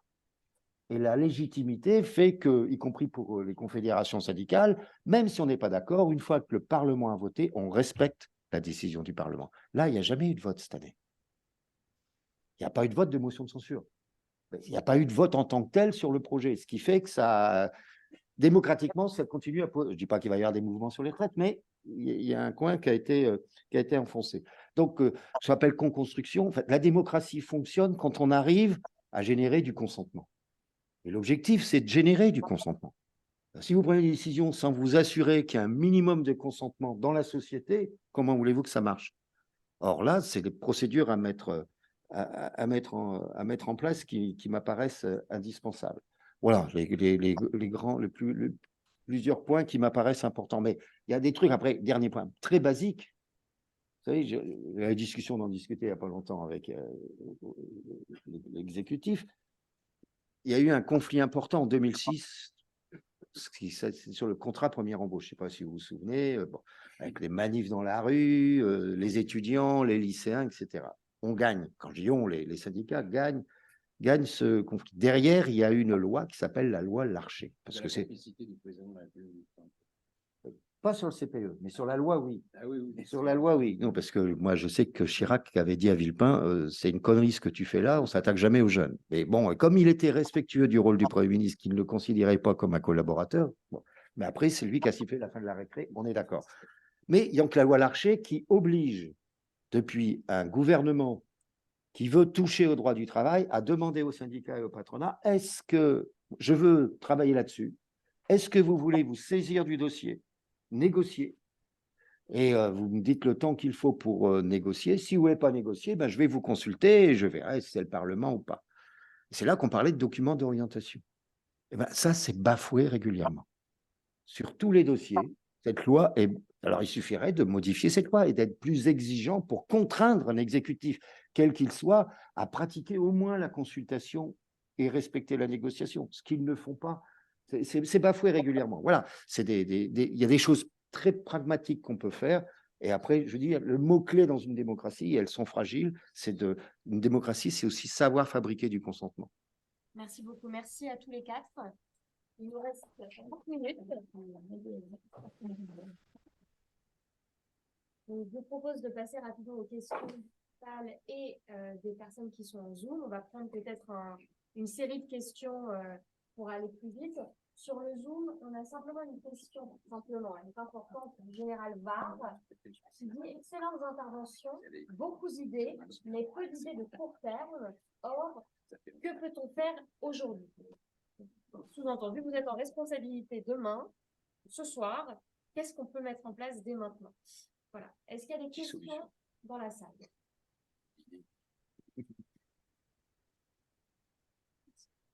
Merci pour vos interventions. Donc, je vais faire écho à la question qui a été posée via Zoom. Donc, moi, ce que j'en ai compris, c'est qu'effectivement, la crise de la confiance, elle vient particulièrement d'une crise de la communication et qui amène en fait un manque en fait, de dialogue entre la population et les dirigeants de l'ordre politique. Est-ce que vous ne pensez pas qu'il pourrait être intéressant de modifier en fait, le système de vote et peut-être s'appuyer sur une nouvelle technologie en faisant un vote dématérialisé qui rendrait peut-être plus accessible le vote à l'ensemble de la population, avec appuyé par une politique de communication, donc ça revient à vos interventions, peut-être plus diffusée et s'appuyant sur ces nouvelles technologies. Dans les propositions du Conseil d'analyse économique figure cette proposition. C'est assez étonnant.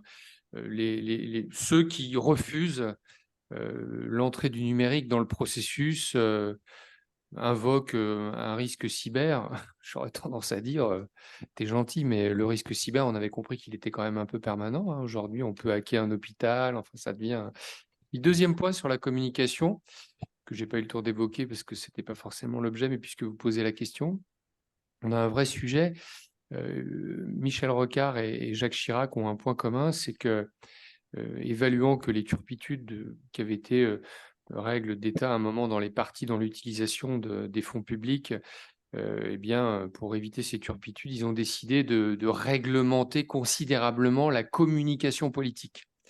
Et si dans tout un tas de pays, eh bien, il est possible de rentrer avec des techniques assez invasives comme la publicité avec son électorat, en France, c'est extrêmement compliqué. Vous voyez, en France, on ne peut pas faire une publicité sur Facebook quand vous êtes en période électorale, par exemple.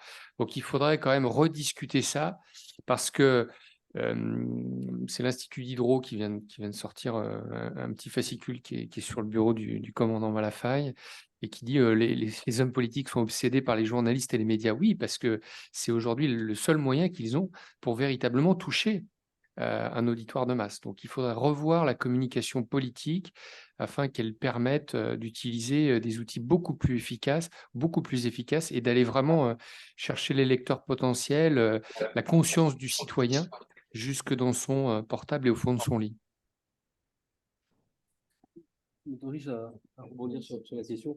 Je suis d'accord avec vous, ça, à l'évidence, ça simplifierait les choses et il y aurait sans doute plus de participation, mais pour moi, ça ne règle pas le problème, parce que le vote abstentionniste, c'est un vote extraordinairement protestataire, mais pas protestataire contre un parti en particulier, qui est protestataire vis-à-vis, c'est un vote de refus de l'offre politique dans sa globalité. C'est un vote souvent anti-élitaire, pour dire les choses un mode un peu direct, mais c'est un vote qui dit la rupture profonde entre le peuple et les élites dirigeantes. Donc, si vous donnez la possibilité de voter électroniquement, peut-être qu'il y aura plus de participation. Mais dans cette participation, vous transformerez l'abstention en un vote protestataire qui ira choisir une des extrêmes possibles. Sans doute plutôt l'extrême droite que l'extrême gauche, mais enfin, ça peut se répartir de manière, je dirais, équitable, mais sans doute plus l'extrême droite. Après, au moins, ça aura le mérite de nous donner une cartographie électorale plus juste du vrai rapport de force. Mais enfin, on a déjà une petite idée. Hein. Quant au deuxième tour, vous avez 42% des Français qui votent pour le Front National.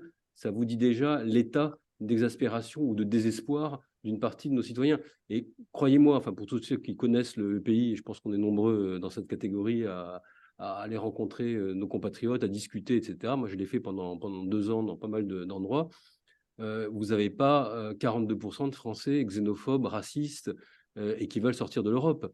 Vous avez 42% de Français qui sont exaspérés par un certain nombre de choses qui les concernent de manière vitale et qui veulent le faire savoir.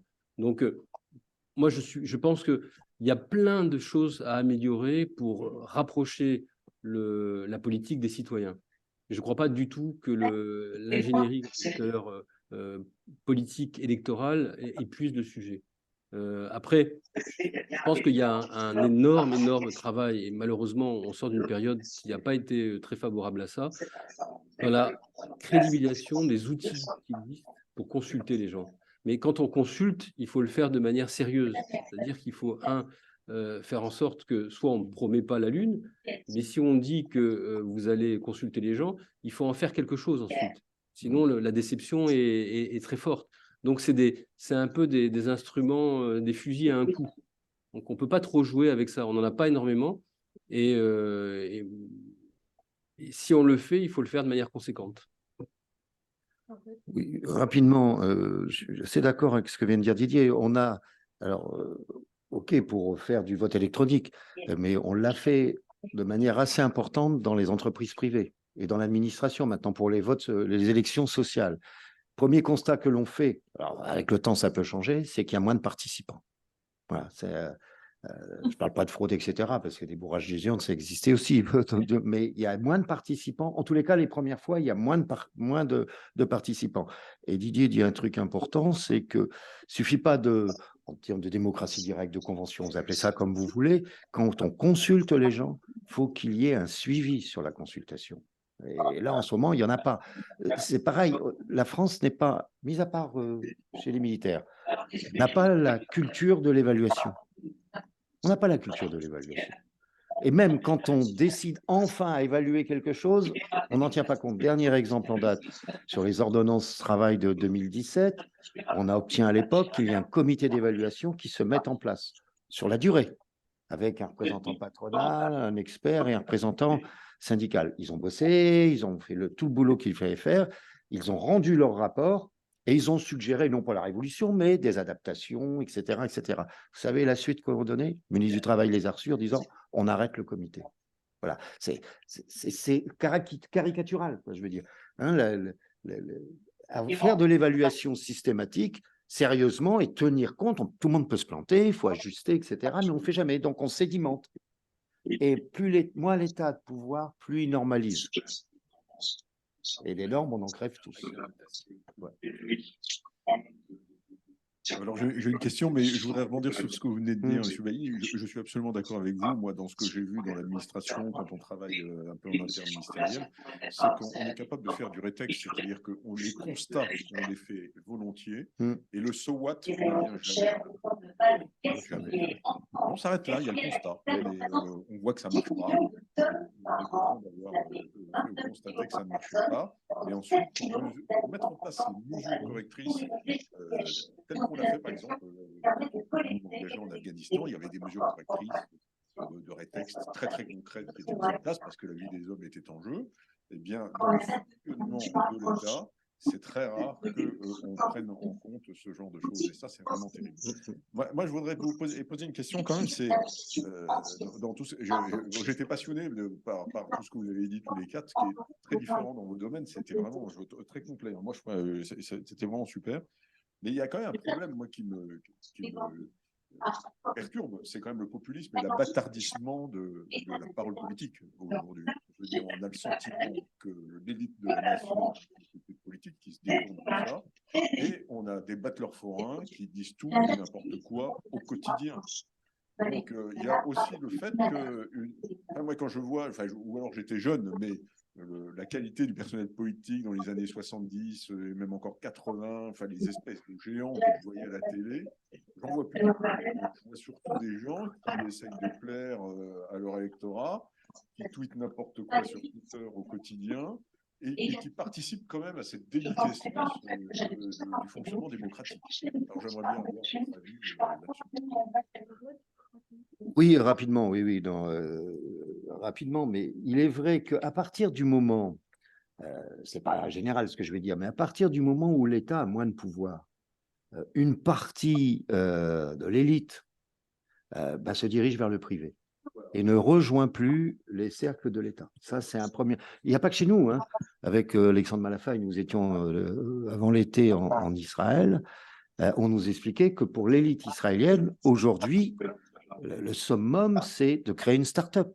C'est la start-up nation israélienne, parce qu'en espérant que 3 ans après, ils allaient pouvoir la revendre 3 millions de dollars et en construire une autre. Voilà. Mais ça veut dire que l'élite n'allait plus dans l'administration.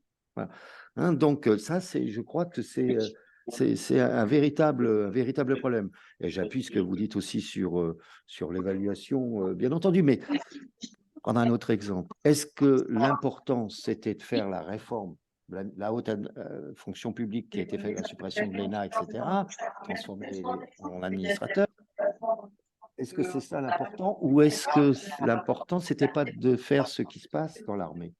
C'est pas parce qu'on sort premier de l'ENA et qu'on va à l'inspection générale des finances qu'on est un bon manager. On peut prendre d'autres responsabilités. Donc, ça doit s'évaluer régulièrement, ce genre de choses. C'était plus important à faire que de changer de cible. Pour compléter, ce sera l'objet de la conférence du 19 octobre, donc je fais un peu de publicité. Si vous êtes intéressé, inscrivez-vous.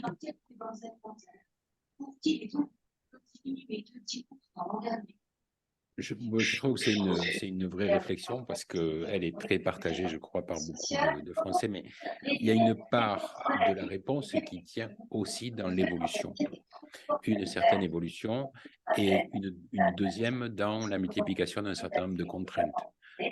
L'impuissance de ce qu'on imaginait de l'État gaullien. Tu évoquais tout à l'heure le plan, d'ailleurs, la question du plan, ce serait tout à fait possible de relancer cette question sérieusement. Et les grands travaux d'infrastructure, etc., etc. Il y a un problème de dette qui se pose et dont on ne parle pas suffisamment. On a énormément parlé du quoi qu'il en coûte. On ne parle pas trop des 3 000 milliards d'euros de dettes qui sont ceux de la France et qui posent un certain problème au fonctionnement de l'État. Après, il faut reconnaître que on a eu une évolution. Il y a des compétences qui ont été rebasculées, je le disais tout à l'heure, sur les collectivités locales, les collectivités territoriales, ce qui n'est pas forcément une mauvaise chose. La question, c'est comment est-ce qu'on renforce les fonctions régaliennes de l'État dans la mesure où on souhaite qu'il se recentre sur ces fonctions régaliennes. Et ce n'est pas vraiment un débat que nous avons eu politiquement. Et là, on atterrit sur finalement le vrai sujet, c'est-à-dire la décision, elle est politique. Elle est politique.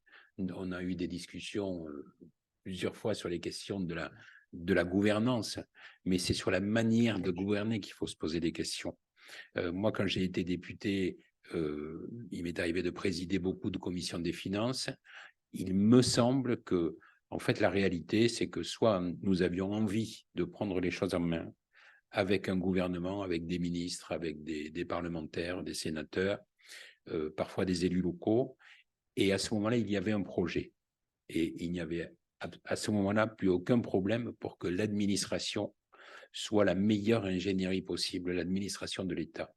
Enfin, si vous laissez en soi une administration décider ou éventuellement imaginer le destin d'un pays, je ne pense pas que ça puisse marcher non plus. Donc, il faut se retourner encore sur la responsabilité politique. Juste un mot, vas-y, je t'en prie. Juste un mot par rapport au populisme, je n'ai pas répondu, mais je pense que Jacques est plus compétent que moi, mais la question qu'il faut se poser, c'est pourquoi un exemple, pourquoi les médias adorent inviter Sandrine Rousseau. C'est parti de ça. Ouais. Et pour revenir sur ce que vous dites aussi le périmètre de l'État, ses fonctions régaliennes. Aujourd'hui, alors, ça, Sénèque disait quand on est partout, quand on veut être partout, on n'est nulle part. Hein, nus quam est qui ubique est, je crois. Et ça veut dire que l'État aujourd'hui veut intervenir dans tous les domaines et ne fait plus ce qui est son rôle, qui est quand même les fonctions régaliennes, je dirais, absolument nécessaires à la vie d'une démocratie, et s'empare, je veux dire, de tous les domaines de responsabilité, notamment, je dirais, au niveau social, etc. Donc, fait plein de choses qu'il ne devrait pas avoir à faire en tant qu'État. L'impôt a été, alors, je force le trait, mais l'impôt a été créé, je crois que c'est sous Philippe le Bel, pour l'armée, c'est-à-dire vraiment pour les fonctions régaliennes. Voilà. Et aujourd'hui, l'impôt, il sert absolument à tout et à n'importe quoi, etc. Donc, il faut quand même se poser la question de savoir quel est le rôle de l'État là-dedans. Quand on parlait de subsidiarité tout à l'heure, tout ce qui peut être fait au meilleur niveau de proximité doit être fait à cet endroit-là. Mais quand vous êtes dans l'Aveyron, que vous avez quelques vaches et que vous voulez faire du fromage au lait cru et que vous apprenez qu'il y a une directive européenne dont vous ne connaissez strictement rien, qui risque de vous interdire de faire du fromage au lait cru, c'est là qu'on accroît la défiance très violente de nos concitoyens, par exemple. Oui, après, bon, c'est là où je ne serais pas forcément complètement en phase. Yves, moi qui suis un ancien collaborateur de Jean-Pierre Raffarin, qui est quand même un des papes de la décentralisation, on ne peut pas dire que les élus ont tout le temps toujours bien fait avec notre argent dans certains territoires. Il faudrait avoir une gestion un peu plus à l'amenant. Juste par rapport aux médias, je veux dire, on a multiplié les canaux, c'est ce que je vous disais tout à l'heure, cette espèce de concurrence. On a multiplié les espaces auparavant du temps qu'on a connu avec Yves quand on était en cabinet. Eh bien, le parti décidait où il y avait une sélection de la personne qui allait représenter le parti, la parole gouvernementale dans les médias aujourd'hui, c'est des invitations partout. Il y a tellement d'espace que tout le monde peut y aller. Après, un dernier point, je jetterai une pierre dans votre jardin. On sait que l'armée était maltraitée dès l'arrivée du président Macron. On se souvient tous de la manière dont le général de Villiers a été conduit. C'est pas très urbain, c'est le moins qu'on puisse dire. Les mécaniques militaires, elles sont sous-employées. On considère qu'elles sont réservées à la projection extérieure, et vous avez expliqué les rétextes que vous faisiez, on connaît les mécaniques. Mais elles devraient pouvoir être utilisées beaucoup plus en France. Cette vision, elle est totalement obsolète. 2 exemples. Moi, je n'ai pas compris, pendant la crise sanitaire, que personne ne se lève pour dire, quand il faut penser qu'un chauffeur, livreur, doit emmener des masques d'un point A à un point B, que ça lui prend des dizaines d'heures, il faut qu'il se douche, il faut qu'il mange, et donc il faut qu'il y ait un restaurant d'ouvert. C'est une mécanique militaire. Quand vous vous projetez en Afrique et qu'il faut qu'il y ait de l'eau, qu'il faut qu'il y ait le bon carburant, il faut que ce soit de la logistique. On sait où sont bons les Américains, à Hollywood certes, mais on sait que c'est des princes de la logistique sur le terrain. Regardez le sujet qui marche super bien. Quel est le seul projet qui marche super bien? Le projet de Notre-Dame. Vous vous souvenez quand l'Olibrius, moi j'ai des amis qui étaient au ministère de la Culture, elle dit, il faut refaire cette flèche à l'identique, ça faut refaire. Qu'est-ce que lui a dit Georges Alain au bout d'un moment? Il lui a dit, écoute, t'es sympa, mais ferme ta gueule. Et là, on a dit, mais on parle pas comme ça. Et moi, je me souviens, j'étais sur un plateau, je l'ai défendu, j'ai reçu des dizaines de mails de militaires qui m'ont dit, t'as bien fait, c'est super. Il lui a dit, attends, t'es gentil, toi, t'es inspecteur des bâtiments de France, moi, j'en ai 5 aussi ici. J'ai fait l'école de guerre, j'ai dirigé Saint-Cyr. Maintenant, j'ai compris ton histoire de flèche, mais moi, je dois te délivrer. Moi, je fais de la planification, et la planification, c'est pas comme le plan d'aujourd'hui. C'est du début à la fin. Il lui a dit, maintenant, tu la fermes et tu me laisses faire.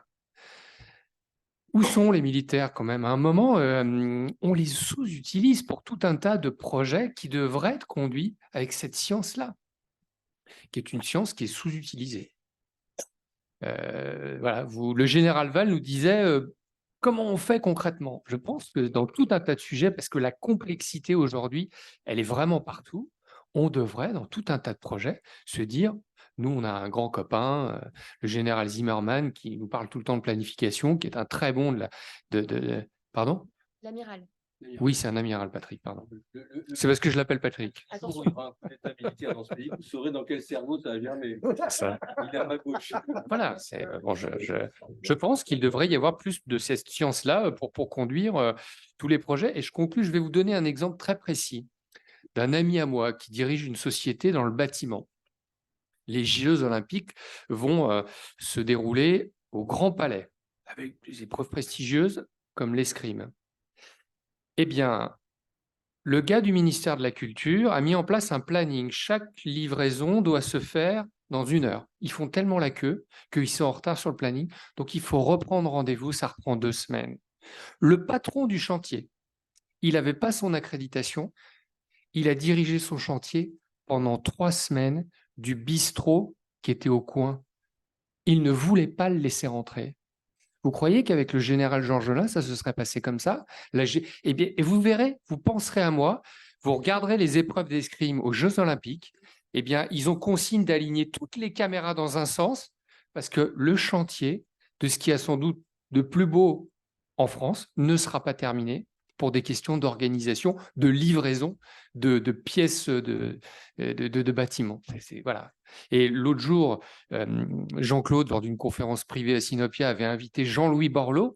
Pendant 2 heures et demie, il a passé son temps à nous donner, à nous dire, je suis désespéré. Il y a tout un tas de situations comme ça qui obèrent l'expression de tout un tas de fonctionnaires qui sont bien formés, qui sont intelligents, qui savent faire leur métier.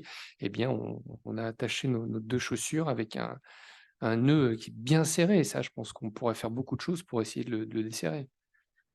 On va prendre d'autres questions dans la salle et je ne voudrais pas qu'on oublie une question du général Var aussi. Donc, si vous pouvez y répondre dans une série de questions. Il propose une initiative que le chef de l'État, accompagné de personnalités reconnues, prenne la parole pour acter les difficultés rencontrées et qu'il propose un certain nombre de chantiers et d'expérimentations avec un échéancier et des clauses de rendez-vous. Qu'en pensez-vous? Question suivante. Je vais être très rapide. C'est une très bonne idée, mais je ne vois pas le président changer de psychologie.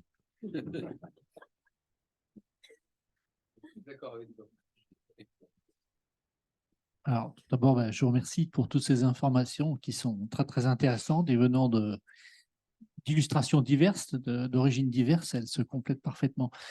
J'aurais 2 commentaires et une question, et cette question est peut-être aussi une façon d'apporter une idée, en tout cas d'essayer d'être positif. Première remarque, personnellement, je ne suis pas à l'aise du tout avec le mot crise. J'aime beaucoup mieux situation complexe qui se succèdent au fur et à mesure des temps.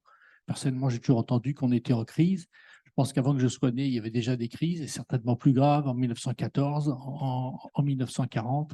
Donc, je crois que ce mot crise, faut prendre un petit peu de recul dessus, parce qu'il voudrait exprimer que les périodes que l'on vit sont exceptionnelles, qu'il n'y a rien eu avant et qu'il n'y aura rien après. Je crois qu'on peut tous se rassurer. Il y aura la crise dans 10 ans, il y aura une crise dans 20 ans, il y aura une crise dans 30 ans. Donc, je crois que ça a été dit d'ailleurs tout à l'heure, et c'est une première remarque. Deuxième remarque, je voulais rebondir sur ce que vous avez dit, monsieur, c'était extrêmement intéressant. J'ignorais d'ailleurs le fait que vous avez mentionné sur ce principe munichois, et c'était très intéressant, effectivement. Alors, certes, les crises ont toujours existé, mais effectivement, il y a après des éléments de contexte qui sont nouveaux. Les réseaux sociaux sont un élément de contexte nouveau, et c'est un petit peu comme, je me demande s'il ne faut pas le voir comme une sorte d'outil mis à la disposition des grandes masses. Grandes masses, c'est nous tous, hein, et que les gens doivent s'approprier, et ça va mettre du temps à ce que les gens s'approprient. Si on fait une analogie avec Gutenberg, avec l'imprimerie, souvenons-nous le rôle des libelles pendant la Révolution française, qui eux aussi racontaient absolument n'importe quoi, hein. Vous aviez des journaux comme Le Père Duchesne qui écrivait que Marie-Antoinette couchait avec des animaux, avec ses enfants, etc., etc. Ça lui a probablement coûté sa tête, hein, d'ailleurs, des choses comme ça. Donc, c'était pas sans effet. Et ces libelles étaient le fruit de l'imprimerie, qui était aussi un phénomène nouveau, et que les grandes masses de gens étaient en train de s'approprier, mais ne s'étaient pas encore appropriés parfaitement. Donc, c'est un deuxième commentaire que je voulais faire par rapport à ce phénomène, qui est, de mon point de vue, finalement récent, même si ça date, vous avez cité la date de 1996. On met énormément de temps à s'approprier des outils aussi importants que ça. Ensuite, j'en arrive à ma question, qui est aussi d'ailleurs presque un commentaire. Ne pensez-vous pas qu'il faut toujours avoir confiance dans l'homme, finalement, et que des principes bien appliqués par des personnes qui raisonnent simple, eh bien, finalement, résolvent beaucoup de problèmes? Et je vais m'appuyer sur un exemple tout à fait récent. L'abaya, le harcèlement scolaire.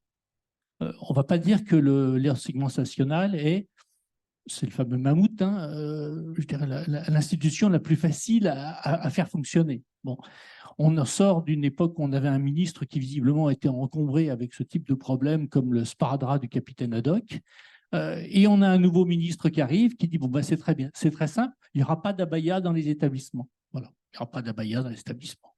Et finalement, on s'aperçoit que au bout de quelques jours, je crois que c'était 7-8 cas qui étaient encore en problème, 7-8 cas à l'échelle du pays.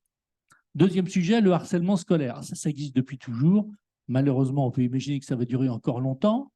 Mais un jeune qui part entre 2 policiers de sa classe, ça a choqué des gens d'ailleurs, escorté par 2 policiers, ça marque quoi. Ça marque que peut-être la peur, je parle des élèves harcelés, va changer de camp. Et donc, finalement, là, vous avez compris que je parlais de M. Attal, hein, ministre de l'Éducation nationale. Qu'est-ce qu'il a fait? Il a appliqué des principes de bon sens qui étaient dits par d'autres, et il les a appliqués. Et finalement, ça a des effets. Voilà, c'était ça ma question. Donc, est-ce que c'est si compliqué que ça, quoi, hein? Il suffit de vouloir et le décider et l'appliquer. Est-ce que quand on veut, on peut encore aujourd'hui? Des choses qui sont plus compliquées que d'autres. Moi,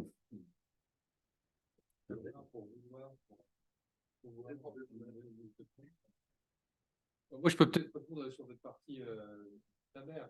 Et puis, je laisse à mes camarades le temps de réfléchir.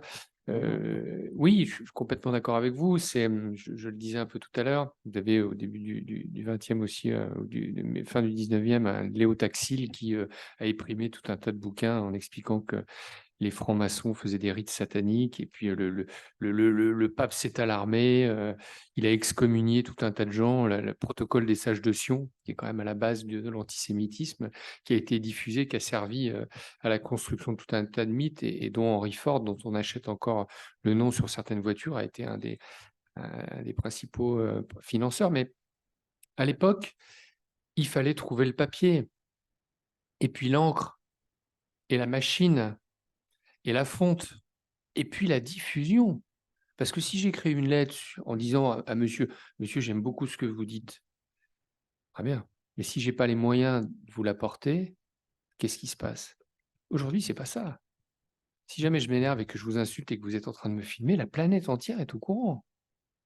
Casse-toi, pauvre con. Ah bah oui, il fallait réfléchir, camarade, parce que tu as été filmé, ça s'est retrouvé sur les réseaux sociaux. Vous voyez, aujourd'hui, la problématique, c'est que la technologie a fait de vous un média en puissance, et que vous avez la possibilité de monter, la possibilité de capter, la possibilité de sonoriser, la possibilité de diffuser. Et puis, par les algorithmes, eh bien, vous utilisez la puissance des autres. Donc, vous faites une armée d'échos. Et quand vous parliez tout à l'heure du harcèlement, le harcèlement à notre époque, on se prenait une claque par un gars parce qu'il voulait faire un peu le champion, et que nous, on avait beaucoup moins d'épaules. Moi, dans l'armée, on m'appelle les épaules de serpent parce qu'elles sont vraiment inexistantes. Mais c'était terminé. Aujourd'hui, le harcèlement, il se poursuit sur les espaces numériques, et votre vie devient un enfer parce que la voix de la protestation et de l'insulte, eh bien, elle se multiplie, et ça devient un hurlement dans vos oreilles. Donc, cette puissance technologique, Pierre Musso, qui est un grand anthropologue de l'industrie, dit, pour moi, dans l'univers de l'informatique, la seule révolution, c'est le smartphone. Pas le portable, le smartphone. Vous voyez, donc, ce point-là, et si vous me demandiez qu'est-ce qu'il faut faire, je vous dirais aujourd'hui, je n'en sais foutrement rien. Je ne sais pas, avec le développement de l'intelligence artificielle. Si vous voulez savoir ce qui va se passer demain dans le domaine de l'intelligence artificielle, vous voyez, je vous le donne. Vous vous inscrivez tous ce soir sur une newsletter qui s'appelle superhuman.ai, c'est en anglais. C'est très bien fait, c'est quelques lignes, et tous les jours, il vous explique tout ce qu'on met à votre disposition pour devenir un super-humain par l'intermédiaire de l'intelligence artificielle. Je peux vous dire aussi, c'est effrayant. C'est effrayant. Donc, qu'est-ce qu'il faudrait faire? Je ne sais pas. Mais en tout cas, la différence par rapport à Gutenberg, elle est vraiment là. Oui, rapidement, vous avez tout à fait raison sur la BAYA, la décision qui a été prise, que moi, j'approuve à titre personnel. Même si on savait très bien que 70% des Français dans les sondages étaient favorables à cette décision, et tant mieux. Bon. Ceci étant, moi je pense qu'il y a un élément qu'il faut prendre en considération et qu'il faudrait faire, c'est que on connaît tous la devise républicaine, hein, elle est sur tous les frontons de mairie, liberté, égalité, fraternité. Et moi j'ajoute la laïcité. Mais combien de gens aujourd'hui savent ce que ça recouvre? Peu de gens. Peu de gens le savent. Et par exemple, on oublie, en parlant d'éducation nationale, je crois que de mémoire que c'est l'article 111.1 du Code de l'éducation nationale qui dit que l'éducation nationale a une double mission, et les enseignants ont une double mission: transmettre le savoir. Okay. Deuxièmement, exposer, si c'est de mémoire, exposer et pérenniser les valeurs républicaines. Et la deuxième partie a été complètement oubliée. Voilà, donc revenir sur des choses aussi, réexpliquer ce que c'est. Hein, les valeurs républicaines, sur quoi est fondée notre République, je pense que c'est un élément clé. Mais la définition de la laïcité commence à être discutée. Bien sûr, mais c'est nécessaire. Mais oui. Bah justement. Il commence à y avoir un certain relativisme, etc. De mon point de vue, quand la laïcité est plurielle, elle n'est plus c'est plus la laïcité. Voilà. Pour des raisons électoralistes.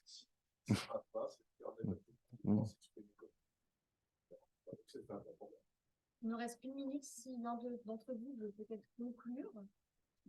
Voilà. Bon, Allez, Didier. Je ne pense pas être plus qualifié que mes camarades pour conclure. Bah, simplement vous dire le plaisir qu'on a eu à débattre avec vous d'une question qui malheureusement est abyssale, mais pour laquelle, et je rejoins peut-être votre réflexion, monsieur, sur le fait que des crises, il y en a eu. Alors c'est vrai qu'il y a certaines crises qui aujourd'hui frappent davantage l'imagination et le stupeur aussi nos compatriotes. Hein. La guerre en Europe, c'est un fait quand même qui qui est de l'ordre de la rupture plus que stratégique. Moi, je pense fondamentalement que les démocraties, puisque c'était le sujet du jour, ont des cycles, des points hauts et des points bas. On est à plus de 70 ans du dernier conflit et de la dernière déflagration mondiale. Je ne dis pas qu'il y a un effet d'amnésie, parce que les gens se souviennent malgré tout de ce qui s'est passé. Mais néanmoins, on prend pour acquis des choses qui nécessitent beaucoup de soins, beaucoup d'investissements, beaucoup d'attention, beaucoup d'efforts. On est dans une société où prime le droit. Le droit et le refus de l'autorité, dans le bon sens du terme. L'autorité, comme je disais tout à l'heure, c'est ce qui fait grandir les décisions collectives. C'est la confiance qu'on met dans celui qui est délégataire de notre vote et donc qui a la responsabilité de la conduite des affaires publiques. En mettant systématiquement en cause l'autorité, mais une fois encore, la remise en cause de l'autorité, elle vient de loin. Il a fallu d'abord abattre et mettre à bas des ordres qui étaient des ordres arbitraires, la monarchie absolue, le féodalisme, l'esclavage, tout ce qui a pu heurter la conscience des hommes et qui a fait l'objet de combats à une échelle quasi planétaire, mais dont la France a été pour lesquels la France a été souvent en pointe. Ce sont des combats qui malheureusement ne sont jamais terminés. Et aujourd'hui, c'est pour ça que les démocraties, enfin les régimes illibéraux ou les pseudo-démocraties ont bon dos de mettre en avant l'affaiblissement et l'affaissement des démocraties en mettant en avant précisément ce qu'ils jugent comme étant le plus grave, c'est-à-dire l'affaissement moral. Il faut que les démocraties se réarment à ce niveau-là aussi. Il n'y a pas que des droits, il y a des devoirs. L'autorité, elle existe pour de bonnes raisons. Et l'engagement citoyen, c'est une des conditions pour que collectivement nos démocraties soient vivantes. Donc, je suis comme vous, je suis pas complètement pessimiste parce que je pense qu'il y a une génération qui aujourd'hui veut aller de l'avant. On lui a laissé un héritage qui est plus que mitigé. Et de ce que j'entends, moi, des jeunes générations, je suis assez confiant. Je pense qu'ils ne sont pas que dans les droits, ils ont aussi une conscience collective. Et pour la première fois, peut-être depuis que l'humanité existe, une vraie conscience à l'échelle planétaire. Est-ce que ça va se transformer en une fraternité d'armes entre les peuples, vieux rêve qui est à l'origine des Nations Unies? Pourquoi pas? Merci beaucoup. Merci à tous. N'hésitez pas à repartir avec un exemplaire de la revue Inflexion. Ils sont à votre disposition sur la petite table. Voilà. Et rendez-vous le 19 octobre pour la conférence sur la formation des élites. Dernière conférence de notre cycle sur la démocratie.